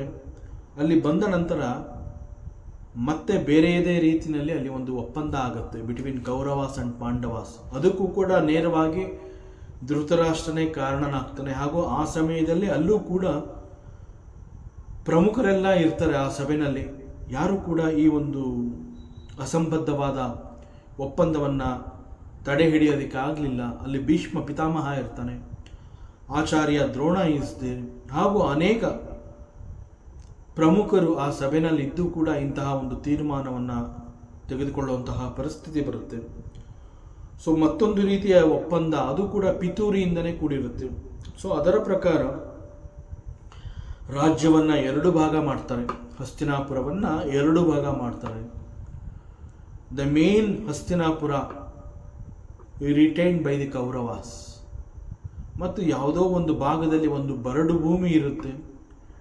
ಆ ಬರಡು ಭೂಮಿ ಯಾವುದಕ್ಕೂ ಪ್ರಯೋಜನವಿಲ್ಲ ಅನ್ನುವಂತಹ ಭೂಮಿಯನ್ನು ಅವರು ಪಾಂಡವರಿಗೆ ನೀಡ್ತಾರೆ. ಇದು ನಿಮ್ಮ ಪಾಲಿನದು, ಸೊ ನೀವು ಅಲ್ಲಿ ಹೋಗಿ ರಾಜ್ಯವನ್ನು ಮಾಡ್ಕೊಳ್ಳಿ, ನಿಮಗೆ ಸೇರಿದ್ದು ಆ ಜಾಗ ಅಂತ ಹೇಳಿ ಅವ್ರನ್ನ ಒಪ್ಪಿಸಿ ಕಳಿಸ್ತಾರೆ. ಆಗಲೂ ಕೂಡ ಪಾಂಡವರು ಎದುರು ಮಾತನಾಡಲಿಲ್ಲ. ದೊಡ್ಡಪ್ಪ ಕೊಟ್ಟಿರೋದು ವಿ ಆರ್ ವೆರಿ ಹ್ಯಾಪಿ ಅನ್ನುವಂತೆಯೇ ಅವರು ಅದನ್ನು ಒಪ್ಪಿ ಅವರು ಕೊಟ್ಟ ಆ ಜಾಗಕ್ಕೆ ಬರ್ತಾರೆ. ಆದರೆ ಆ ಒಂದು ಬರಡು ಭೂಮಿಯನ್ನು ಸರ್ವಶ್ರೇಷ್ಠವಾಗಿ ಬದಲಾಯಿಸಿ ಅದನ್ನು ಇಂದ್ರಪ್ರಸ್ಥ ಅಂತ ಕರೀತಾರೆ. So Hastinapura belongs to the Kauravas and this Indraprastha belongs to the Pandavas. But ಪಾಂಡವರ ಪಾಲಿಗೆ ಬಂದಂತಹ ಈ ಒಂದು ಬರಡು ಭೂಮಿ ಅದು ಪ್ರಾರಂಭದಲ್ಲಿ ಯೋಗ್ಯವಾಗಿರಲಿಲ್ಲ. And they made it very beautiful, they put lot of efforts. ಮತ್ತು ಇಂದ್ರಪ್ರಸ್ಥವನ್ನು ರಾಜಧಾನಿಯಾಗಿ ಮಾಡ್ಕೋತಾರೆ. ಅಲ್ಲಿ ಅರ್ಜುನ ಪರಮಾತ್ಮ ಶ್ರೀಕೃಷ್ಣನ ಸಹೋದರಿ ಸುಭದ್ರೆಯನ್ನು ಕೂಡ ವಿವಾಹವಾಗ್ತಾನೆ. ಸ್ವಲ್ಪ ಸಮಯದ ನಂತರ ಯುಧಿಷ್ಠಿರ ಅಲ್ಲಿ ರಾಜಸೂಯ ಯಾಗವನ್ನು ಮಾಡ್ತಾನೆ. ಆ ಸಂದರ್ಭದಲ್ಲಿ ಅಲ್ಲಿ ಒಂದು ಅದ್ಭುತವಾದ ಅರಮನೆ ನಿರ್ಮಾಣವಾಗಿರುತ್ತೆ. They built a beautiful special palace ಆ ಇಂದ್ರಪ್ರಸ್ಥದಲ್ಲಿ. ಇಟ್ ವಾಸ್ ಬಿಲ್ಟ್ ಬೈ ದೇವಲೋಕದ ಶಿಲ್ಪಿ Maya. So he built that palace. ಇಂದ್ರಲೋಕದ ಶಿಲ್ಪಿ ಅಂತ ಕರೀತಾರೆ ಅವನನ್ನು. So he built an amazing palace there for Pandavas. So Duryodhana was also invited to see the kingdom and palace. So ಈ ಒಂದು ಇಂದ್ರಪ್ರಸ್ಥವನ್ನು ನೋಡಿ ಹೋಗಬೇಕು ಅಂತ ಅಲ್ಲಿಗೆ ದುರ್ಯೋಧನ ಬರ್ತಾನೆ. ಅರಮನೆಯನ್ನು ನೋಡಿದ ನಂತರ ದುರ್ಯೋಧನಿಗೆ ಬಹಳ ಆಶ್ಚರ್ಯವಾಗುತ್ತೆ. ಯಾಕೆಂದರೆ ಈ ಒಂದು ಭೂಮಿಯನ್ನು ಕೊಡಬೇಕಾದ್ರೆ ಇಟ್ ವಾಸ್ ಎ ಬರಡು ಭೂಮಿ, ಅಲ್ಲಿ ಏನೇನೂ ಇರಲಿಲ್ಲ. ಅಂತಹ ಭೂಮಿಯನ್ನು ಈಗ ಬಹಳ ಫಲವತ್ತಾಗಿ ಮಾಡಿಕೊಂಡಿದ್ದಾರೆ. ಮತ್ತು ಯಾರೂ ಕೂಡ ಊಹಿಸಲಾಗದಂತಹ ಒಂದು ಮಾಯಾ ಲೋಕವನ್ನು ಇಲ್ಲಿ ನಿರ್ಮಾಣ ಮಾಡಿದ್ದಾರೆ, ಅದ್ಭುತವಾದ ಅರಮನೆಯನ್ನು ಕಟ್ಟಿಸಿದ್ದಾರೆ. ಸೊ ಇಲ್ಲಿ ಇಂದ್ರಪ್ರಸ್ಥದ ವೈಭೋಗಗಳನ್ನು ನೋಡಿ ದುರ್ಯೋಧನ ಮೂಕ ವಿಸ್ಮಿತನಾಗ್ತಾನೆ. ಹಾಗೂ ಅವನ ಮನದಲ್ಲಿ ಅನೇಕ ರೀತಿಯ ಕೆಟ್ಟ ಆಲೋಚನೆಗಳು ಕೂಡ ಬರುತ್ತವೆ. ಹೇಗಾದರೂ ಮಾಡಿ ಈ ಒಂದು ಇಂದ್ರಪ್ರಸ್ಥ ಮತ್ತು ಈ ಅರಮನೆ ಇದು ನನ್ನ ವಶ ಆಗಬೇಕು, ಇದೆಲ್ಲ ನನ್ನ ವಶ ಆಗಬೇಕು ಅಂತಂದರೆ these Pandavas should be killed. ಅವರನ್ನು ಸಾಯಿಸಿ ಆದರೂ ಪರವಾಗಿಲ್ಲ, ಒಟ್ಟಿನಲ್ಲಿ ಈ ಒಂದು ಇಂದ್ರಪ್ರಸ್ಥ ಇಟ್ ಶುಡ್ ನನ್ನದಾಗಬೇಕು ಅಂತ ಹೇಳಿ ಅವನಲ್ಲಿ ಮತ್ತೆ ಜಲಸ್, ಹೊಟ್ಟೆ ಕಿಚ್ಚು ಅಂತ ಏನು ಹೇಳ್ತೀವಿ ಅದು ಅವನಲ್ಲಿ ಉಂಟಾಗುತ್ತೆ. ಸೊ ಇದಕ್ಕಾಗಿ ಅವನು ಶಕುನಿಯ ಜೊತೆ ಸೇರಿ ಒಂದು ಕುತಂತ್ರವನ್ನು ಕೂಡ ಮಾಡ್ತಾನೆ. ಸೊ ಈ ಒಂದು ಯೋಜನೆಗೆ ಎಗೇನ್ ಧೃತರಾಷ್ಟ್ರ ಕೂಡ ತನ್ನ ಸಮ್ಮತಿಯನ್ನು ಕೊಡ್ತಾನೆ. ಸೊ ಅದರ ಪ್ರಕಾರ Shakuni he was very good at dyuta, ಪಗಡೆ ಆಟದಲ್ಲಿ ದಾಳಗಳನ್ನು ಎಸೆಯುವುದರಲ್ಲಿ ಬಹಳ ನಿಪುಣನಾಗಿರ್ತಾನೆ. ಸೊ ಅದ್ಭುತ ಆಟಗಾರ. ಸೊ ಅವನು ಒಂದು ಪ್ಲ್ಯಾನ್ ಮಾಡ್ತಾನೆ. ಈ ಒಂದು ದ್ಯೂತದ ಆಟಕ್ಕೆ ಯುಧಿಷ್ಠಿರ ಹಾಗೂ ಪಾಂಡವರನ್ನು ಆಹ್ವಾನ ಮಾಡುವಂತಹದ್ದು ಮತ್ತು ಇದು ಹಸ್ತಿನಾಪುರದಲ್ಲಿ ನಡೆಯುವಂತೆ ಏರ್ಪಾಡು ಮಾಡ್ತಾರೆ. ಅದಕ್ಕಾಗಿ ಧರ್ಮರಾಜ ಹಾಗೂ ಪಾಂಡವರನ್ನು ಈ ಒಂದು ದ್ಯೂತದ ಆಟಕ್ಕೆ, ಈ ಒಂದು ಪಗಡೆ ಆಟಕ್ಕೆ ಅವನನ್ನು ಆಹ್ವಾನ ಮಾಡ್ತಾರೆ. ಸಾಮಾನ್ಯವಾಗಿ ಕ್ಷತ್ರಿಯರಲ್ಲಿ ಒಂದು ರೀತಿಯ ಯೋಚನೆ ಇರುತ್ತೆ. ಅದು ಏನು ಅಂತಂದರೆ ಒಂದು ರೀತಿಯ ಅದು ಅಹಂಕಾರ ಅಂತ ಕೂಡ ಹೇಳ್ಬೋದು. ಯಾರೇ ಆಗಲಿ ಯುದ್ಧಕ್ಕೆ ಆಹ್ವಾನವನ್ನು ಕೊಟ್ಟಾಗ ಅದನ್ನು ತಿರಸ್ಕರಿಸುವಂತಹದ್ದು, ಅದೇ ರೀತಿ ಯಾವುದೇ ಒಂದು ಆಟದ ಪಂಥ ಅದನ್ನು ಒಡ್ಡಿದಾಗ ಅದನ್ನು ನಿರಾಕರಿಸೋದು ಕೂಡ ಅವರ ಅಹಂಗೆ ಅದು ಪೆಟ್ಟು ಅಂತ ಭಾವಿಸಿ ಅದನ್ನು ನೇರವಾಗಿ ಒಪ್ಕೊಳ್ಳುವಂತಹದ್ದು. ಪರಿಣಾಮ ಏನಾಗುತ್ತೆ ಎನ್ನುವಂತಹದ್ದನ್ನು ಆ ಕ್ಷಣದಲ್ಲಿ ಊಹಿಸದೆ ನೇರವಾಗಿ ಆ ಒಂದು ಆಹ್ವಾನವನ್ನು ಒಪ್ಕೊಳ್ಳುವಂತಹದ್ದು. ಸೊ ಅದು ನಮ್ಮ ಘನತೆಯನ್ನು ಹೆಚ್ಚಿಸುತ್ತೆ ಅನ್ನುವಂತೆ ತಿಳಿದಿರ್ತಾರೆ. ಸೊ ಇಲ್ಲೂ ಕೂಡ ಯಾವಾಗ these Kauravas the invite Pandavas for this ಪಗಡೆ ಆಟ, ತಕ್ಷಣ ಕೂಡಲೇ ಒಪ್ಕೋತಾನೆ ಅವನು. ಆಹ್ವಾನ ಸಿಕ್ಕಿದ ಕೂಡ ಯುಧಿಷ್ಠಿರ ಒಪ್ಪಿಗೆ ಕೊಟ್ಟು ಹಸ್ತಿನಾಪುರಕ್ಕೆ ಬರ್ತಾನೆ. ಧೃತರಾಷ್ಟ್ರ ಹಾಗೂ ಪ್ರಮುಖರ ಸಮ್ಮುಖದಲ್ಲಿ ಎಗೇನ್ ಈ ಸಮಯದಲ್ಲಿ ಕೂಡ Dronacharya is there and Bhishma Pitamaha he also witnessed and very much Dhritarashtra was also there. So ಎಲ್ಲ ಪ್ರಮುಖರ ಸಮ್ಮುಖದಲ್ಲಿ ಈ ಒಂದು ದ್ಯೂತ ಪ್ರಾರಂಭ ಆಗುತ್ತೆ.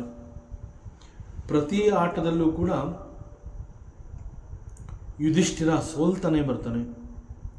ಹಾಗೂ ಪ್ರತಿ ಆಟದಲ್ಲೂ ಕೂಡ ಬೆಲೆ ಬಾಳುವಂತಹ ಅನೇಕಗಳನ್ನು ಆಟದಲ್ಲಿ ಪಣ ಅಂತ ಹೇಳಿ ಇಟ್ಟು ಸೋಲ್ತಾ ಇರ್ತಾನೆ.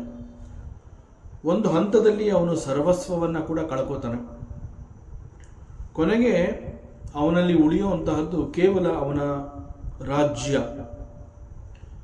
ರಾಜ್ಯವನ್ನು ಹೊರತುಪಡಿಸಿದ್ರೆ ಈಗ ಯುಧಿಷ್ಠಿರನ ಬಳಿ ಏನೂ ಇಲ್ಲ. ಸೊ ಈಗ ಬೇರೆ ದಾರಿನೇ ಇಲ್ಲ. ಆಟ ಮುಂದುವರಿಸಬೇಕು ಅಂತಂದರೆ ಈಗ ಆಹ್ವಾನವನ್ನು ಒಪ್ಪಿಕೊಂಡು ರಾಜ್ಯವನ್ನು ಪಣವಾಗಿ ಇಡುವಂತಹದ್ದು, ಅದೇ ಕೆಲಸವನ್ನು ಮಾಡ್ತಾನೆ. ಈ ಆಟದಲ್ಲೂ ಕೂಡ ರಾಜ್ಯವನ್ನು ಪಣವಾಗಿ ಇಡ್ತಾನೆ. ಎಗೇನ್ ಅವನ ಪಾಲಿಗೆ ಸೋಲಾಗುತ್ತೆ, ರಾಜ್ಯವನ್ನು ಕಳ್ಕೋತಾನೆ. ಆನಂತರದಲ್ಲಿ ಮತ್ತೆ ಆಹ್ವಾನವನ್ನು ನೀಡಿದಾಗ ಸಹೋದರರನ್ನು ಪಣವಾಗಿಟ್ಟು ಅವರೆಲ್ಲರನ್ನ ಕಳ್ಕೋತಾನೆ. ಈಗ ಅವನ ಎಲ್ಲ 4 ಜನ ಸಹೋದರರು ಕೂಡ they become the slaves of these Kauravas. ಕೊನೆಗೆ ಅವನು ತನ್ನನ್ನೇ ಪಣವಾಗಿಟ್ಕೋತಾನೆ. ತನ್ನನ್ನೇ ಪಣವಾಗಿಟ್ಕೊಂಡಾಗ ಆ ಆಟದಲ್ಲೂ ಕೂಡ ಯುಧಿಷ್ಠಿರ ಸೋಲು ಅನುಭವಿಸ್ತಾನೆ. ಸೊ ಅವನು ಕೂಡ ಕೌರವರ ಸೇವಕನಾಗಿ ಹೋಗ್ತಾನೆ. ಆ ನಂತರದಲ್ಲಿ ದಿ ಲಾಸ್ಟ್ ಆಪರ್ಚುನಿಟಿ ಅಂತ ಹೇಳಿ ಮತ್ತೊಂದು ಅವಕಾಶವನ್ನು ಕೊಡ್ತಾರೆ. ಆಗ ಅವನ ಬಳಿ ಏನೂ ಇರೋದಿಲ್ಲ.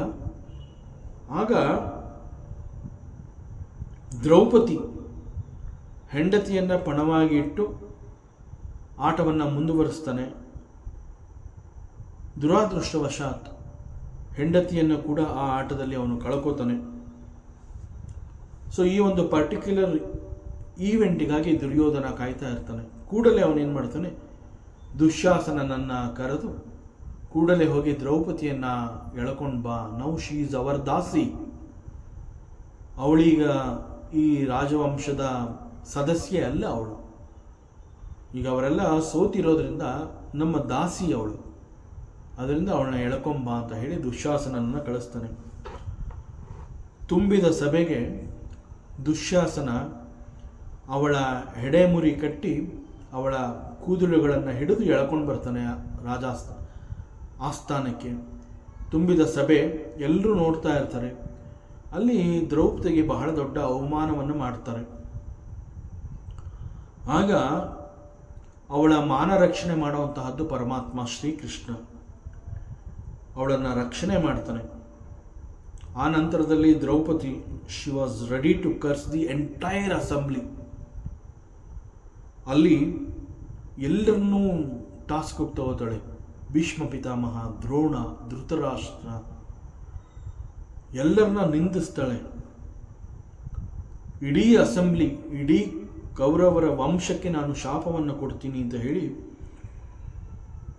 ಅವಳು ಅಲ್ಲಿ ಕೂಗಾಡ್ತಾಳೆ. ಆಗ ದ್ರೌಪದಿಯ ಶಕ್ತಿಯ ಬಗ್ಗೆ ಅವರಿಗೆಲ್ಲ ಗೊತ್ತಿರುತ್ತೆ. ಒಂದು ವೇಳೆ ದ್ರೌಪದಿ ಏನಾದರೂ ಶಾಪವನ್ನು ಕೊಡೋದೇ ಆದರೆ it will be very powerful. So ತುಂಬಿದ ಸಭೆಯಲ್ಲಿ ಎಲ್ಲ ಗಣ್ಯರು, ಹಿರಿಯರು ಲೈಕ್ ದ್ರೋಣಾಚಾರ್ಯ, ಭೀಷ್ಮ ಪಿತಾಮಹ ಹಾಗೂ ಅನೇಕ ಮುಂತಾದವರು ಇನ್ಕ್ಲೂಡಿಂಗ್ ಧೃತರಾಷ್ಟ್ರ ಅವರೆಲ್ಲ ಬಹಳ ಹೆದರ್ತಾರೆ. ಸಭೆಯಲ್ಲಿ ದ್ರೌಪದಿ ಮಾತನಾಡ್ತಾಳೆ, ಕೇಳ್ತಾಳೆ, ಅವಳು ಪ್ರಶ್ನೆಯನ್ನು ಮಾಡ್ತಾಳೆ. ನನ್ನನ್ನು ಪಣವಾಗಿಟ್ಟಂತಹ ಯುಧಿಷ್ಠಿರ ಅವನು ಮೊದಲು ಸೋತು ಹೋಗಿರ್ತಾನೆ. ಅವನಿಗೆ ನನ್ನನ್ನು ಪಣವಾಗಿಡೋದಕ್ಕೆ ಅವನು ಅರ್ಹತೆಯನ್ನು ಕಳ್ಕೊಂಡಿರ್ತಾನೆ, ಯೋಗ್ಯತೆಯನ್ನು ಕಳ್ಕೊಂಡಿರ್ತಾನೆ. ಸೊ ಅದರಿಂದ ನಿಜವಾಗ್ಲೂ ಅವನೇ ಮೊದಲು ಸೋತಿರೋದ್ರಿಂದ ಅವನು ನನ್ನನ್ನು ಪಣಕ್ಕಿಡಕ್ಕಾಗದೇ ಇಲ್ಲ. ಆದ್ದರಿಂದ ಇದು ಅನ್ಯಾಯ. ಅವಳು ಪ್ರತಿಭಟಿಸ್ತಾಳೆ, ಆದರೆ ಅವಳ ಪ್ರತಿಭಟನೆಗೆ ಮನ್ನಣೆ ಸಿಗೋದಿಲ್ಲ. ಸೊ ಇಷ್ಟು ದೊಡ್ಡ ಅನ್ಯಾಯ ಈ ತುಂಬಿದ ಸಭೆಯಲ್ಲಿ ನಡೀತಾ ಇದ್ರು. ಎಲ್ಲರೂ ಕೂಡ ಈ ಅನ್ಯಾಯ, ಅಧರ್ಮ ಇವೆಲ್ಲವನ್ನ ಸಹಿಸಿಕೊಂಡು ನೀವೆಲ್ಲರೂ ಇದರಲ್ಲಿ ಭಾಗಿಯಾಗಿದ್ದೀರಾ. ಫಸ್ಟ್ ಆಫ್ ಆಲ್ ಇಲ್ಲಿ ನಡೀತಾ ಇರುವಂತಹ ದ್ಯೂತ ಅದೇ ನ್ಯಾಯವಲ್ಲ. ಯಾಕೆ ಅಂತಂದ್ರೆ ಒಂದೇ ವಂಶ, ಕುರುವಂಶ ಅಂತ ಹೇಳಿ, ಆ ಕುರುವಂಶದಲ್ಲಿ ಬಂದಿರುವಂತಹವರು ಕೌರವರು ಮತ್ತು ಪಾಂಡವರು. ಒಂದೇ ವಂಶಕ್ಕೆ ಸೇರಿದಂತಹ ಇವರುಗಳು ರಾಜನ ಆಸ್ಥಾನದಲ್ಲಿ, ರಾಜನ ಸಮ್ಮುಖದಲ್ಲಿ ದ್ಯೂತವನ್ನು ಆಡುವಂತಹದ್ದು ಅಧರ್ಮ. ರಾಜ್ಯವನ್ನೇ ಪಣವಾಗಿಡುವಂತಹದ್ದು ಮತ್ತಷ್ಟು ದೊಡ್ಡ ಅಧರ್ಮ. ಹಾಗೂ ತನ್ನನ್ನ ಹೆಂಡತಿಯನ್ನ ಪಣಕ್ಕಿಡುವಂತಹದ್ದು ಬಹಳ ದೊಡ್ಡ ಅನ್ಯಾಯ. ಇವೆಲ್ಲ ನಡೀತಾ ಇದ್ರೂ ಕೂಡ ನೀವೆಲ್ಲ ಸುಮ್ಮನೆ ಮೂಕ ಪ್ರೇಕ್ಷಕರಾಗಿ ಕುಳಿತುಕೊಂಡು ಇವೆಲ್ಲವುಗಳಿಗೆ ನೀವು ಅನುಮೋದನೆಯನ್ನು ಕೊಟ್ಟಿದ್ದೀರಾ. ಅದರಿಂದ ಎಂಟೈರ್ ಅಸೆಂಬ್ಲಿ ಬಹಳ ದೊಡ್ಡ ಅನ್ಯಾಯ ಮಾಡಿದೆ. ಆದ್ದರಿಂದ ನಾನೀಗ ಬಹಳ ಘನಘೋರವಾದ ಶಾಪವನ್ನು ಕೊಡ್ತೀನಿ. ನಿಮ್ಮಲ್ಲಿ ಯಾರಿಗೂ ಕೂಡ ಒಳ್ಳೆಯದಾಗೋದಿಲ್ಲ. It is going to affect the entire kingdom. ಹೀಗೆ ಹೇಳಿದಾಗ ಧೃತರಾಷ್ಟ್ರ ಮೊದಲ ಬಾರಿಗೆ ಅವನ ದೇಹದಲ್ಲಿ ನಡುಕ ಉಂಟಾಗುತ್ತೆ, ಹೆದರ್ತಾನೆ. ಆಗ ಅವನು ಎದ್ದು ನಿಂತು ಕೈ ಮುಗಿದು ಅವಳಲ್ಲಿ ಬೇಡಿಕೆಯನ್ನು ಇಡ್ತಾನೆ, ಅವಳನ್ನ ಬೇಡ್ಕೋತಾನೆ, ಪ್ರಾರ್ಥನೆ ಮಾಡ್ತಾನೆ, ಕ್ಷಮೆ ಯಾಚಿಸ್ತಾನೆ. ಹಾಗೂ ಇಲ್ಲಿ ನಡೆದ ತಪ್ಪಿಗಾಗಿ ನಾನು ನಿನಗೆ 3 ವರವನ್ನು ಕೊಡ್ತೀನಿ, ನೀನು ಏನು ಬೇಕಾದರೂ ಕೇಳ್ಕೋಬಹುದು, ಇಟ್ ವಿಲ್ ಬಿ ಗ್ರಾಂಟೆಡ್. ಆದರೆ ಶಾಪ ಮಾತ್ರ ಕೊಡಕ್ಕೆ ಹೋಗಬೇಡ. ನೀನು ಕೊಡುವಂತಹ ಶಾಪ ಖಂಡಿತ ಅದು ಫಲಿಸುತ್ತೆ, ಆಮೇಲೆ ಎಲ್ರಿಗೂ ಅನ್ಯಾಯ ಆಗೋಗುತ್ತೆ. ಒಮ್ಮೆ ಯೋಚನೆ ಮಾಡಿ ನೀನು ಕೋಪವನ್ನು ಕಡಿಮೆ ಮಾಡ್ಕೋ. ನಾನು ನಿನಗೆ 3 ವರವನ್ನು ಕೊಡ್ತೀನಿ, ಅವುಗಳನ್ನು ಉಪಯೋಗಿಸ್ಕೊಂಡು ನೀನು ಏನು ಬೇಕಾದರೂ ಕೇಳ್ಕೋಬಹುದು, ಇಟ್ ವಿಲ್ ಬಿ ಗ್ರಾಂಟೆಡ್. ಹೀಗೆ ಹೇಳಿ ದ್ರೌಪದಿಗೆ 3 ವರವನ್ನು ಕೊಡ್ತಾನೆ. ಮೊದಲನೆಯ ವರದಿಂದ ಯುಧಿಷ್ಠಿರನ ಬಿಡುಗಡೆ ಮತ್ತು ಸ್ವಾತಂತ್ರ್ಯವನ್ನು ಅವಳು ಕೇಳ್ಕೋತಾಳೆ, ಅದರಂತೆ ಆಗತ್ತೆ. ಹಾಗೂ ಎರಡನೆಯ ವರದಿಂದ ಉಳಿದ ಸಹೋದರರು along with the kingdom and freedom for her self, ಅವಳು ಕೂಡ ಸ್ವಾತಂತ್ರ್ಯವನ್ನು, ನಾನು ದಾಸಿ ಅಲ್ಲ ಇನ್ನು ಮುಂದೆ ಅಂತ ಹೇಳಿ ಅವಳು ಕೂಡ ಫ್ರೀಡಮ್ನ ಕೇಳ್ಕೋತಾಳೆ. ಧೃತರಾಷ್ಟ್ರ ಹಿ ಗ್ರ್ಯಾಂಡ್ಸ್ ಬೋತ್ ದಿ ವರಾಸ್, ಆ ಎರಡೂ ವರಗಳನ್ನು ಅವನು ಕೊಡ್ತಾನೆ. ಆ ನಂತರದಲ್ಲಿ ಮತ್ತೆ ಧೃತರಾಷ್ಟ್ರ ಹೇಳ್ತಾನೆ, ನಾನು ನಿನಗೆ ಒಟ್ಟು 3 ವರಗಳನ್ನು ಕೊಟ್ಟಿದ್ದೀನಿ, 2 ವರಗಳನ್ನು ನೀನು ಕೇಳಿದ್ದಾಯಿತು, ನಾನು ಅವುಗಳನ್ನ ಸ್ಯಾಂಕ್ಷನ್ ಮಾಡಿ ಆಗಿದೆ. ಈಗ ಉಳಿದಿರುವ 1 ವರದಿಂದ ನೀನು ಮತ್ತೆ ನಿನಗೇನು ಬೇಕೋ ಅದನ್ನ ನೀನು ಕೇಳ್ಕೋಬಹುದು. ಆಗ ದ್ರೌಪದಿ ಹೇಳ್ತಾಳೆ, 3ನೇ ವರವನ್ನು ನಾನು ಯಾವ ರೀತಿಯಿಂದ ಕೂಡ ನಾನು ಉಪಯೋಗ ಮಾಡ್ಕೊಳ್ಳೋದಿಲ್ಲ, ನನಗೆ ಬೇಡ. ಯಾವುದು ನನ್ನ ಪಾಲಿನದು ಅಂತ ಇತ್ತು ಅದೆಲ್ಲ ನನಗೆ ಸಿಕ್ಕಿದೆ. ಸೊ ನನಗೆ ಬೇಡದೇ ಇರೋದು ಈಗ ಮತ್ತೆ ಅದನ್ನು ನಾನು ಬೇಕು ಅಂತ ಹೇಳೋದಿಲ್ಲ. ಯಾವುದು ನನ್ನ ಪಾಲು ಅದು ನನಗೆ ಸಿಕ್ಕಿದೆ ಅಂತಂದಮೇಲೆ I am very happy now. So I don't want to use the third boon. So ನನಗೆ ಬೇಡ ಅಂತ she refuse to ask the third boon. So ನನಗೆ ಮತ್ತೇನು ಬೇಡ ಅಂತ ಹೇಳ್ತಾಳೆ. ನಾನು ಕಳೆದುಕೊಂಡಂತಹ ಎಲ್ಲವೂ ಮತ್ತೆ ನನಗೆ ಈಗ ಸಿಕ್ಕಿದೆ, ಐ ಆಮ್ ಹ್ಯಾಪಿ, ನಾನೀಗ ಇದರಲ್ಲಿ ತೃಪ್ತಿ ಇದೆ ಅಂತ ಹೇಳಿ ಆ 3ನೇ ವರವನ್ನು ಅವಳು ನಿರಾಕರಿಸ್ತಾಳೆ. ಸೊ ದೆನ್ ಪಾಂಡವರು along with Draupadi they went back to the Indraprastha, their kingdom, ಎಲ್ಲ ಅಲ್ಲಿಗೆ ಹೋಗ್ತಾರೆ. ಈ ಎಲ್ಲ ಘಟನೆಗಳನ್ನು ದುರ್ಯೋಧನ ಮೂಕ ಪ್ರೇಕ್ಷಕನಾಗಿ ನೋಡ್ತಾ ಇರ್ತಾನೆ. ಅವನಿಗೇನು ಮಾಡ್ಕೊಳ್ಳೋಕ್ಕೆ ಆಗಲಿಲ್ಲ, ಒಳಗೊಳಗೆ ಕುದೀತಾ ಇರ್ತಾನೆ. ಎಸ್ಪೆಷಲಿ ತಂದೆ ಧೃತರಾಷ್ಟ್ರ 3 ವರಗಳನ್ನು ದ್ರೌಪದಿಗೆ ಕೊಟ್ಟಿದ್ದು ಅವನು ಸಹಿಸಲಿಲ್ಲ, ತಂದೆಯ ಮೇಲೆ ಕೋಪಗೊಳ್ತಾನೆ. ಮತ್ತು ಎಗೇನ್ ಶಕುನಿಯೊಡನೆ ಸೇರಿ ಅವನು ಮತ್ತೊಂದು ಸಂಚನ್ನು ರೂಪಿಸ್ತಾನೆ. ಆ ಸಂಚನ್ನು ಮತ್ತೆ ಧೃತರಾಷ್ಟ್ರನೊಂದಿಗೆ ಹಂಚಿಕೊಂಡಾಗ ಎಗೇನ್ ಧೃತರಾಷ್ಟ್ರ ಆ ಯೋಜನೆಗೆ ಅನುಮೋದನೆ ನೀಡ್ತಾನೆ. ಸೊ ಅದರ ಪ್ರಕಾರ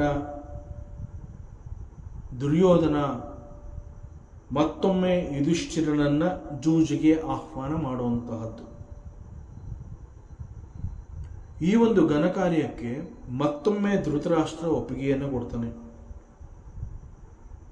ಸೊ ಇಲ್ಲಿ ಮಹಾಭಾರತ ಅಂತ ಹೇಳಿದಾಗ ಇಲ್ಲಿ ಹೇಗೆ ಅನೇಕ ನೀತಿಗಳನ್ನು ನಾವು ನೋಡ್ತೀವಿ, ಅದೇ ರೀತಿ ಇದೇ ಮಹಾಭಾರತದಲ್ಲಿ ಅನೇಕ ಅನೀತಿಗಳು, ಅಧರ್ಮಗಳನ್ನು ಕೂಡ ನಾವು ನೋಡಬಹುದು. ಸೊ ಒಂದು ರೀತಿಯಲ್ಲಿ ಮಹಾಭಾರತ ಅಂತಂದಾಗ ಅಲ್ಲಿ ಒಳ್ಳೆಯದಿದೆ, ಕೆಟ್ಟದಿದೆ, ನ್ಯಾಯ ಇದೆ, ಅನ್ಯಾಯ ಇದೆ, ಅಧರ್ಮ ಇದೆ, ಧರ್ಮ ಇದೆ, ವಂಚನೆ ಇದೆ, ಸತ್ಯವಿದೆ, ಹೀಗೆ ಎಲ್ಲವುಗಳನ್ನು ಒಳಗೊಂಡಂತಹದ್ದು ಮಹಾಭಾರತ. ಸೊ ಮಹಾಭಾರತ ಅಂತಂದಾಗ ಅಲ್ಲಿ ಪ್ರತಿಯೊಂದು ತನ್ನಲ್ಲಿ ಇಟ್ಕೊಂಡಿರುವಂತಹದ್ದು ಮಹಾಭಾರತ. ಸೊ ಈಗ ಮತ್ತೆ ಒಂದು ತಂತ್ರವನ್ನು ರೂಪಿಸಿ ಯುಧಿಷ್ಠಿರನನ್ನ ಜೂಜಿಗೆ, ದ್ಯೂತಕ್ಕೆ ಮತ್ತೊಮ್ಮೆ ಆಹ್ವಾನವನ್ನು ಕೊಡ್ತಾರೆ. ಸೊ ಈಗಲೂ ಕೂಡ ಯುಧಿಷ್ಠಿರ ಆಹ್ವಾನವನ್ನು ಒಪ್ಪಿಕೊಂಡು ಕೌರವರ ಆಸ್ಥಾನಕ್ಕೆ ದ್ಯೂತಕ್ಕಾಗಿ ಬರ್ತಾನೆ. ಮತ್ತೆ ದುರ್ಯೋಧನ, ಶಕುನಿ ಮತ್ತಿತರರು ಇನ್ನೊಂದು ಯೋಜನೆಯನ್ನು ರೂಪಿಸಿ ಯುಧಿಷ್ಠಿರನ ಮುಂದೆ ಇಡ್ತಾರೆ. ಇದರ ಪ್ರಕಾರ ನೀನು ಹಿಂದೆ ಹಣ, ಒಡವೆ, ಐಶ್ವರ್ಯ, ರಾಜ್ಯ, ಸಹೋದರರು ಹಾಗೂ ದ್ರೌಪದಿ ನಿನ್ನನ್ನು ಸೇರಿ ಪಣಕ್ಕೆ ಇಟ್ಟು ಆಟವನ್ನು ಆಡಿದೆ. ಈ ಬಾರಿ ಆ ರೀತಿ ಬೇಡ, ಆ ರೀತಿ ಆಗೋದೆಲ್ಲ ಬೇಡ. ನೇರವಾಗಿ ಒಂದು ಆಟ ಆಡೋಣ. ಅದರಲ್ಲಿ ಯಾರು ಸೋಲ್ತಾರೆ, ಸೋತವರು ಕೌರವರಾಗಬಹುದು ಅಥವಾ ಪಾಂಡವರು ಕೂಡ ಆಗಬಹುದು. ಯಾರೇ ಸೋತರೂ ಕೂಡ ಸೋತವರು ರಾಜ್ಯವನ್ನು, ಪದವಿಯನ್ನು ತ್ಯಾಗ ಮಾಡಿ ಅರಣ್ಯವಾಸಕ್ಕೆ ಹೋಗಬೇಕು. ಅಲ್ಲಿ 12 ವರ್ಷಗಳ ಕಾಲ ಅರಣ್ಯವಾಸವನ್ನು ಮಾಡಬೇಕು. 12 ವರ್ಷಗಳ ಅರಣ್ಯವಾಸ ಮುಗಿದ ನಂತರ the 13th year is called the agnyatavasa. So 1 ವರ್ಷ ವಾಸವನ್ನು ಮಾಡಬೇಕು. ಆ ಸಮಯದಲ್ಲಿ ಅವರು ಯಾರ ಕಣ್ಣಿಗೂ ಕಾಣಿಸ್ಕೋಬಾರ್ದು. ಒಂದು ವೇಳೆ ಈ ಅಜ್ಞಾತವಾಸದ ಸಮಯದಲ್ಲಿ ಅವ್ರನ್ನ ಯಾರಾದರೂ ಗುರುತಿಸ್ಬಿಟ್ರೆ ಅವರುಗಳು ಮತ್ತೊಮ್ಮೆ 12 ವರ್ಷ ವನವಾಸಕ್ಕೆ ಹೋಗಬೇಕು. ಸೊ ಇದು ಈಗ ನಡೆಯುವ ಆಟಕ್ಕೆ ಇಡುವಂತಹ ಪಣ. ಸೊ ಇದಕ್ಕೆ ಒಪ್ಪಿಗೆಯನ್ನು ಪಡೆದು ಸೋತವರು ಕೌರವರು ಆಗಬಹುದು ಅಥವಾ ಪಾಂಡವರು ಆಗಬಹುದು. It applies to the both. Anybody whoever loses they have to quit the kingdom and go to the forest. ಈ ಒಂದು ಒಪ್ಪಂದಕ್ಕೆ ಬರ್ತಾರೆ. ಸೊ ಸೋತವರು ರಾಜ್ಯವನ್ನು ಬಿಟ್ಕೊಟ್ಟು ಹೋದಾಗ ಆ ರಾಜ್ಯವನ್ನು it will be given to a trust. ಅಲ್ಲಿ ಒಂದು ಟ್ರಸ್ಟಿಗಳನ್ನ ನೇಮಕವನ್ನು ಮಾಡಿ ಅವರಿಗೆ ಇದನ್ನು ಒಪ್ಪಿಸುವಂತಹದ್ದು. 12 ವರ್ಷ ವನವಾಸ ಹಾಗೂ 13ನೇ ವರ್ಷ ಅಜ್ಞಾತವಾಸವನ್ನು ಯಶಸ್ವಿಯಾಗಿ ಮುಗಿಸಿ ಹಿಂತಿರುಗಿದ ನಂತರ ಇದನ್ನು ಯಾರಿಗೆ ಒಪ್ಪಿಸಿರುತ್ತೆ ಅವರು ಮತ್ತೆ ಈ ರಾಜ್ಯವನ್ನು ಅವರಿಂದ ಹಿಂತಿರುಗಿ ಪಡ್ಕೊಳ್ಳುವಂತಹದ್ದು. So this is the condition. So ಇದೆಲ್ಲ ಈ ಕಂಡೀಷನ್ಸ್ಗೆ ಅವರಿಬ್ಬರ ಒಪ್ಪಿಗೆ ಆಗುತ್ತೆ.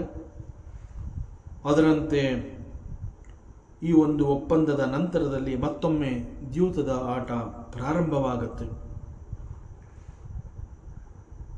ಎಗೇನ್ ಕೌರವರ ಪರವಾಗಿ ಶಕುನಿ, ದಟ್ ಈಸ್ ಗಾಂಧಾರಿಯ ತಮ್ಮ,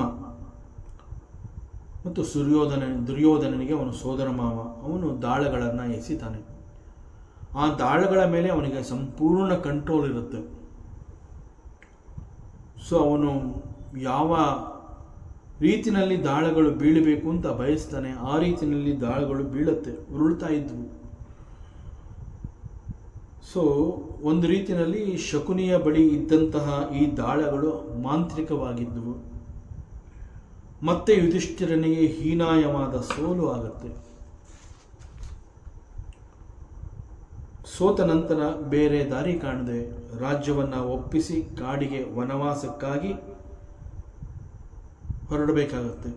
ಸೊ 5 ಜನ ಪಂಚಪಾಂಡವರು ಹಾಗೂ ದ್ರೌಪದಿ ರಾಜ್ಯವನ್ನು ಬಿಟ್ಟುಕೊಟ್ಟು ವನವಾಸಕ್ಕೆ ತೆರಳಬೇಕಾಗುತ್ತೆ. ಇದು ಮಹಾಭಾರತದಲ್ಲಿ ಬಹಳ ದೊಡ್ಡ ಮೋಸ ಯಾವುದು ನಡೆದಿದೆ ಅಂತಂದ್ರೆ ದಿಸ್ ಇಸ್ ದಿ ಒನ್. ಈ ಒಂದು ಪ್ರಸಂಗ ಇಡೀ ಮಹಾಭಾರತದಲ್ಲಿ ಬಹಳ ದೊಡ್ಡ ಕುತಂತ್ರ ಅಂತ ಅನ್ನಿಸ್ಕೊಳ್ಳುತ್ತೆ. ಎಸ್ಪೆಷಲಿ ಕೌರವರ ಅತಿ ದೊಡ್ಡ ಮೋಸ ಇದು ಅಂತಲೇ ಇದನ್ನು ಬಣ್ಣಿಸಿದ್ದಾರೆ. ಸೊ ಈ ಮೋಸದಾಟಕ್ಕೆ ಸಭೆಯಲ್ಲಿ ಎಗೇನ್ ಅನೇಕ ಪ್ರಮುಖರುಗಳ ನಡುವೆ ಭೀಷ್ಮದೇವ, ದ್ರೋಣಾಚಾರ್ಯ ಹಾಗೂ ಧೃತರಾಷ್ಟ್ರ, ಸಾಕಷ್ಟು ಗಣ್ಯರುಗಳು ಅವರೆಲ್ಲ ಇರ್ತಾರೆ. ಎಲ್ಲರ ಸಮ್ಮುಖದಲ್ಲಿ ನಡೆದಂತಹ ಈ ದ್ಯೂತದ ಆಟವನ್ನು ಆ 2ನೇ ಬಾರಿ ಅದೇ ರೀತಿಯಲ್ಲಿ ನಡೀತಾ ಇದೆ ಅಂತ ಗೊತ್ತಾದರೂ ಕೂಡ ಯಾರು ಕೂಡ ಇದನ್ನು ತಡೀಲಿಲ್ಲ. ಬಹುಶಃ ಈ ಒಂದು ಕ್ಷಣ ಮುಂದೆ ನಡೆಯಲಿರುವ ಬಹುದೊಡ್ಡ ಮಹಾಭಾರತದ ಯುದ್ಧಕ್ಕೆ ನಾಂದಿಯಾಯಿತು ಅಂತ ಅನ್ಸುತ್ತೆ. ಸೊ ಈ ಒಂದು ಘಟನೆ ಅದಕ್ಕೆ ಸಾಕ್ಷಿಯಾಗಿ ನಿಂತ್ಕೊಂಡ್ಬಿಡ್ತು. ಸೊ ನಾವು ಪಾಂಡವರು ಸೋತಿದ್ದು ಆಯಿತು, ರಾಜ್ಯವನ್ನು ಬಿಟ್ಕೊಟ್ಟಾಯಿತು. ಈಗ ಇಂದ್ರಪ್ರಸ್ಥ ರಾಜ್ಯ ಧೃತರಾಷ್ಟ್ರನ ಕೈಗೆ ಸೇರಿದೆ. Duryodhana was very happy. Dhritarashtra ಪಾಂಡವರಿಗೆ ಅವರ ವನವಾಸ ಅಜ್ಞಾತವಾಸ ಮುಗಿದ ನಂತರದಲ್ಲಿ ಮತ್ತೆ ಹಿಂತಿರುಗಿಸುವಂತಹ ವಚನವನ್ನು ನೀಡ್ತಾನೆ ಅವನು ಧೃತರಾಷ್ಟ್ರ. ನಿಮ್ಮ ವನವಾಸ ಅಜ್ಞಾತವಾಸ ಮುಗಿಸಿ ಮತ್ತೆ ನೀವು ಬಂದಾಗ you will get back your kingdom. So till then we will take care of it ಅಂತ ಹೇಳಿ ಒಂದು ವಚನವನ್ನು ಕೊಡ್ತಾನೆ. ಇಲ್ಲಿ ಧೃತರಾಷ್ಟ್ರನೇ ಯುಧಿಷ್ಠಿರನಿಗೆ ವಚನವನ್ನು ಕೊಡ್ತಾನೆ. ರಾಜ್ಯವನ್ನು ಹಿಂತಿರುಗಿಸುವಂತಹದ್ದು ನನ್ನ ಜವಾಬ್ದಾರಿ ಅಂತ ಹೇಳಿ ಧೃತರಾಷ್ಟ್ರ ಒಪ್ಕೋತಾನೆ. ಸೊ ಈಗ ಪಾಂಡವರು ಹಾಗೂ Draupadi they all go to the forest. But ಇಲ್ಲಿ ಎಲ್ಲೂ ಕೂಡ ಕ್ಲಾರಿಟಿ ಇಲ್ಲ. ಈ ಒಂದು ಪಾಂಡವರ ವನವಾಸ, ದಟ್ ಈಸ್ ದ್ಯೂತದಲ್ಲಿ ಸೋತ ನಂತರದಲ್ಲಿ 12 ವರ್ಷ ವನವಾಸ ಹಾಗೂ 1 ವರ್ಷದ ಅಜ್ಞಾತವಾಸಕ್ಕೆ ಹೊರಟು ನಿಂತಾಗ ಇವರ ಜೊತೆಯಲ್ಲಿ ಪಾಂಡವರ ತಾಯಿ ಕುಂತಿ ಇದ್ಲ ಅನ್ನೋಂತಹದ್ದಕ್ಕೆ ಎಲ್ಲೂ ಕೂಡ ಸ್ಪಷ್ಟವಾದ ಪುರಾವೆ ಇಲ್ಲ. ಸೊ ಕೆಲವರ ಪ್ರಕಾರ Kunti she chose to stay with the sons so that ಅವರಿಗೆ ಸೂಕ್ತ ಸಮಯದಲ್ಲಿ ಬೇಕಾಗಿರುವಂತಹ ಎಮೋಷನಲ್ ಅಡ್ವೈಸ್ಗಳು ಅವೆಲ್ಲವನ್ನು ನಾನು ಕೊಡೋದಕ್ಕೆ ನಾನು ಅವರ ಹತ್ತಿರ ಇರಬೇಕು ಅನ್ನೋ ಕಾರಣಕ್ಕಾಗಿ ಅವಳು ಕೂಡ ಅವರನ್ನು ವನವಾಸದಲ್ಲಿ ಸೇರ್ತಾಳೆ ಅಂತ ಎಲ್ಲೋ ಒಂದು ಕಡೆ ಅಲ್ಲಿ ಇಲ್ಲಿ ಹೇಳ್ತಾರೆ, ಬಟ್ ಎಲ್ಲೂ ಕೂಡ ಪುರಾವೆ ಇಲ್ಲ. But Kunti she stayed with ವಿದುರನ ಜೊತೆ ಇರ್ತಾಳೆ ಅಂತ ಅಲ್ಲಲ್ಲಿ ಹೇಳ್ತಾರೆ. ಹಾಗೂ ಮತ್ತೆ ಕೆಲವರು ಹೇಳ್ತಾರೆ ಈ ಕುಂತಿ ಈ ಸಮಯದಲ್ಲಿ ರಾಜ್ಯದ ಹೊರಗೆ ಯಾವುದೋ ಒಂದು ಆಶ್ರಮದಲ್ಲಿ ಅವಳು ತನ್ನ ಜೀವನವನ್ನು ತನ್ನ ದಿನಗಳನ್ನು ಕಳೀತಾಳೆ. ಅಲ್ಲಿಗೆ ವಿದುರ ಹೋಗಿ ಬಂದು ಮಾಡ್ತಾ ಇದ್ದ, ಅವಳ ಯೋಗಕ್ಷೇಮವನ್ನು ವಿದುರ ನೋಡ್ಕೋತಾ ಇದ್ದ. ಬಟ್ ಅವಳು ವಿದುರನ ಅರಮನೆಯಲ್ಲಿ ಇರಲಿಲ್ಲ, ಅದರ ಬದಲು ರಾಜ್ಯದ ಹೊರಗಡೆ ಯಾವುದೋ ಒಂದು ಆಶ್ರಮದಲ್ಲಿ ಇದ್ಲು. ಅಲ್ಲಿ ಅವಳಿಗೆ ಬೇಕಾದಂತಹ ಸೌಕರ್ಯವನ್ನು ವಿದುರ ನೋಡ್ಕೋತಾ ಇದ್ದ ಅಂತ ಕೂಡ ಹೇಳ್ತಾರೆ. ಸೊ ಎಲ್ಲೂ ಕೂಡ ಕ್ಲಾರಿಟಿ ಇಲ್ಲ ಇದರ ಬಗ್ಗೆ. ಕುಂತಿ ಈ ಸಮಯದಲ್ಲಿ ಎಲ್ಲಿದ್ಲು, ಏನು ಮಾಡಿದ್ಲು ಅನ್ನುವುದರ ಬಗ್ಗೆ ಸ್ಪಷ್ಟವಾದ ಪುರಾವೆ ಇಲ್ಲ. ಸೊ ಈ ಒಂದು 12 ವರ್ಷಗಳ ವನವಾಸ, ಆ ಸಮಯದಲ್ಲಿ ಪಾಂಡವರಿಗೆ ಅನೇಕ ಸಂದರ್ಭಗಳಲ್ಲಿ ಅನೇಕ ಸಮಯ ಭಗವಾನ್ ಶ್ರೀಕೃಷ್ಣ ಕೂಡ ಅವರಿಗೆ ಕಂಪನಿಯಾಗಿದ್ದ, ಸಹಾಯಕನಾಗಿದ್ದ. ಹಾಗೂ ಅನೇಕ ಬೇರೆ ಬೇರೆ ರಾಜರು ಮಹಾರಾಜರುಗಳ ಜೊತೆ ಅವರು ಸ್ನೇಹವನ್ನು ಸಂಪಾದನೆ ಮಾಡಿಕೊಂಡ್ರು. ಮುಂದೆ ಏನಾದರೂ ಯುದ್ಧ ಅನ್ನುವಂತಹದ್ದು ಅನಿವಾರ್ಯವೇ ಆದ ಪಕ್ಷದಲ್ಲಿ ಈ ರಾಜರುಗಳು ತಮ್ಮ ಸಹಕಾರವನ್ನು ನೀಡ್ತೀವಿ ಅನ್ನುವಂತಹ ಭರವಸೆಗಳನ್ನು ಅವರಿಂದ ಪಡ್ಕೋತಾರೆ. ಹಾಗೂ ಈ ಸಮಯದಲ್ಲಿ ಅರಣ್ಯದಲ್ಲಿ ಅನೇಕ ತಪಸ್ವಿಗಳಿರ್ತಾರೆ. ಆ ತಪಸ್ವಿಗಳ ಜೊತೆಯಲ್ಲಿ ಸಾಕಷ್ಟು ಸತ್ಸಂಗಗಳು ಮಾಡ್ತಾರೆ. ಅನೇಕ ಸತ್ಸಂಗಗಳಲ್ಲಿ Bhagwan Shrikrishna used to be there, ಅವ್ರ ಜೊತೆ ಇರ್ತಾನೆ. ಆ ಎಲ್ಲ ಸತ್ಸಂಗಗಳಲ್ಲೂ ಕೂಡ ಪ್ರಮುಖವಾದ ವಿಷಯ ಅಂತಂದರೆ ಧರ್ಮ ಮತ್ತು ಬ್ರಹ್ಮ, ಇದರ ಬಗ್ಗೆ ಬಹಳ ದೊಡ್ಡ ದೊಡ್ಡ ಚರ್ಚೆಗಳಾಗ್ತಾ ಇರುತ್ತೆ. ಹೀಗೆ ಈ ಎಲ್ಲ ಸಂದರ್ಭಗಳಲ್ಲಿ Bhagwan Shrikrishna was also with them. ಈ ರೀತಿಯಲ್ಲಿ ಅವರು 12 ವರ್ಷಗಳ ಕಾಲ ಅರಣ್ಯದಲ್ಲಿ ವನವಾಸವನ್ನು ಮಾಡ್ತಾರೆ. 12 ವರ್ಷಗಳ ವನವಾಸ ಮುಗಿಯತ್ತೆ. 13ನೇ ವರ್ಷ, ಇಟ್ ಈಸ್ ಕಾಲ್ಡ್ ದಿ ಅಜ್ಞಾತವಾಸ, ಅದು ಪ್ರಾರಂಭವಾಗಬೇಕು. ಅದು ಪ್ರಾರಂಭವಾಗುವುದಕ್ಕೆ ಮುಖ್ಯವಾದ ಕಂಡೀಷನ್ ಏನು ಅಂತಂದರೆ, ಅವರು ಯಾರ ಕಣ್ಣಿಗೂ ನಾವು ಪಾಂಡವರು ಅಂತ ಗೊತ್ತಾಗದೇ ಇರೋ ಹಾಗೆ ಅವರು ಇರಬೇಕಾಗುತ್ತೆ. ಸೊ ಯಾರಿಗೂ ಕೂಡ ನಾವು ಯಾರು ಅನ್ನುವಂತಹದ್ದನ್ನು ತೋರ್ಪಡಿಸ್ಕೋಬಾರ್ದು. ಸೊ ಯಾರ ಕಣ್ಣಿಗೂ ಅವ್ರು ಕಾಣಿಸ್ಕೊಳ್ಳೋ ಹಾಗಿಲ್ಲ, ತಮ್ಮ ವೇಷವನ್ನು ಮರೆಸ್ಕೋಬೇಕಾಗುತ್ತೆ. ಸೊ 13ನೇ ವರ್ಷವನ್ನು ಇಷ್ಟು ಕಠಿಣವಾಗಿ ಅವರು ಸಮಯ ಕಳಿಬೇಕಾಗುತ್ತೆ. ಹಾಗಾಗಿ ಈ 5 ಜನ ಪಾಂಡವರು and Draupadi, they all came to the Virata king. Maharaja ವಿರಾಟನ ಬಳಿಗೆ ಬರ್ತಾರೆ. ಅಲ್ಲಿ ಅವನ ಆಸ್ಥಾನದಲ್ಲಿ ದಿಸ್ ಯುಧಿಷ್ಠಿರ, ನಾನೊಬ್ಬ ಬ್ರಾಹ್ಮಣ, ನನ್ನ ಹೆಸರು ಕಂಕ ಅಂತ ಹೇಳಿಕೊಂಡು ವಿರಾಟ ರಾಜನ ಮನಸ್ಸನ್ನು ಗೆದ್ದು ಅವನ ಆಪ್ತ ಸಹಾಯಕನಾಗಿ ಅವನಿಗೆ ಮಾರ್ಗದರ್ಶನವನ್ನು ಕೊಟ್ಟು ಅವನ ಜೊತೆಯಲ್ಲಿ ಅರಮನೆಯಲ್ಲಿ ಇರ್ತಾನೆ. ಅದರಂತೆ ಭೀಮಸೇನ ಬಲ್ಲವ ಅನ್ನುವ ಹೆಸರಿನಿಂದ ಅರಮನೆಯ ಪಾಕಶಾಲೆಯಲ್ಲಿ ಅಡುಗೆಗಾರನಾಗಿ ಕೆಲಸವನ್ನು ಮಾಡ್ತಾನೆ. ಹಾಗೂ ವಿರಾಟ ರಾಜನ ಮಗಳು ಉತ್ತರೆ, ಅವಳಿಗೆ ಅರ್ಜುನ ತಾನು ಬೃಹನ್ನಳೆ ಅಂತ ಹೇಳಿ ಅವಳಿಗೆ ಡ್ಯಾನ್ಸ್ ಟೀಚರ್ ಆಗಿ ಅವನು ಅಲ್ಲಿ ವೇಷವನ್ನು ಮರೆಸಿಕೊಂಡು ಬೃಹನ್ನಳೆಯಾಗಿ ಅಲ್ಲಿ ಕೆಲಸವನ್ನು ಮಾಡ್ತಾನೆ.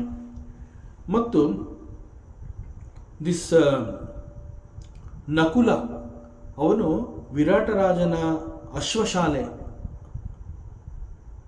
ಅಶ್ವಶಾಲೆಯಲ್ಲಿ ಕುದುರೆಗಳನ್ನು ನೋಡಿಕೊಳ್ಳೋದ್ರಲ್ಲಿ ನಾನು ಪರಿಣತ ಅಂತ ಹೇಳಿಕೊಂಡು ತನ್ನ ಹೆಸರು ಗ್ರಂಥಿಕ ಅಂತ ಹೇಳಿ ಅಲ್ಲಿ ಕುದುರೆಗಳ ಶಾಲೆಯಲ್ಲಿ ಅವನು ಕೆಲಸವನ್ನು ಮಾಡ್ತಾನೆ. ಅದೇ ರೀತಿ Sahadeva, he calls himself Tantipala, ಆ ಹೆಸರಿನಲ್ಲಿ ಗೋಶಾಲೆಯಲ್ಲಿ ಕೆಲಸವನ್ನು ಮಾಡ್ತಾನೆ. ಸೊ 13ನೇ ವರ್ಷ ಸಂಪೂರ್ಣವಾಗಿ ಅವರು ವಿರಾಟ ರಾಜನ ಆಶ್ರಯದಲ್ಲಿ ವೇಷವನ್ನು ಮರೆಸ್ಕೊಂಡಿರ್ತಾರೆ. ಅದನ್ನು ಕೂಡ ಯಶಸ್ವಿಯಾಗಿ ಪೂರೈಸ್ಕೋತಾರೆ. ಮತ್ತಷ್ಟು ವಿಚಾರವಿದೆ, ಮುಂದಿನ ಅವಕಾಶದಲ್ಲಿ ಮತ್ತೆ ಮುಂದುವರಿಸೋಣ. ಓಂ ಪೂರ್ಣಮದಃ ಪೂರ್ಣಮಿದಂ ಪೂರ್ಣಾತ್ ಪೂರ್ಣಮುದಚ್ಯತೆ ಪೂರ್ಣಸ್ಯ ಪೂರ್ಣಮಾದಾಯ ಪೂರ್ಣಮೇವಾವಶಿಷ್ಯತೆ. ಓಂ ಶಾಂತಿ ಶಾಂತಿ ಶಾಂತಿ. ಹರಿ ಓಂ ಶ್ರೀ ಗುರುಭ್ಯೋ ನಮಃ. ಹರಿ ಓಂ. ಈ ದಿನದ ಪ್ರವಚನ ಸೇವೆಯನ್ನು ಪರಮಾತ್ಮ ಶ್ರೀಕೃಷ್ಣನ ಪಾದಚರಣಗಳಲ್ಲಿ ಅತ್ಯಂತ ಭಕ್ತಿಯಿಂದ ಶ್ರದ್ಧೆಯಿಂದ ಅರ್ಪಿಸೋಣ. ಶ್ರೀಕೃಷ್ಣಾರ್ಪಣಮಸ್ತು.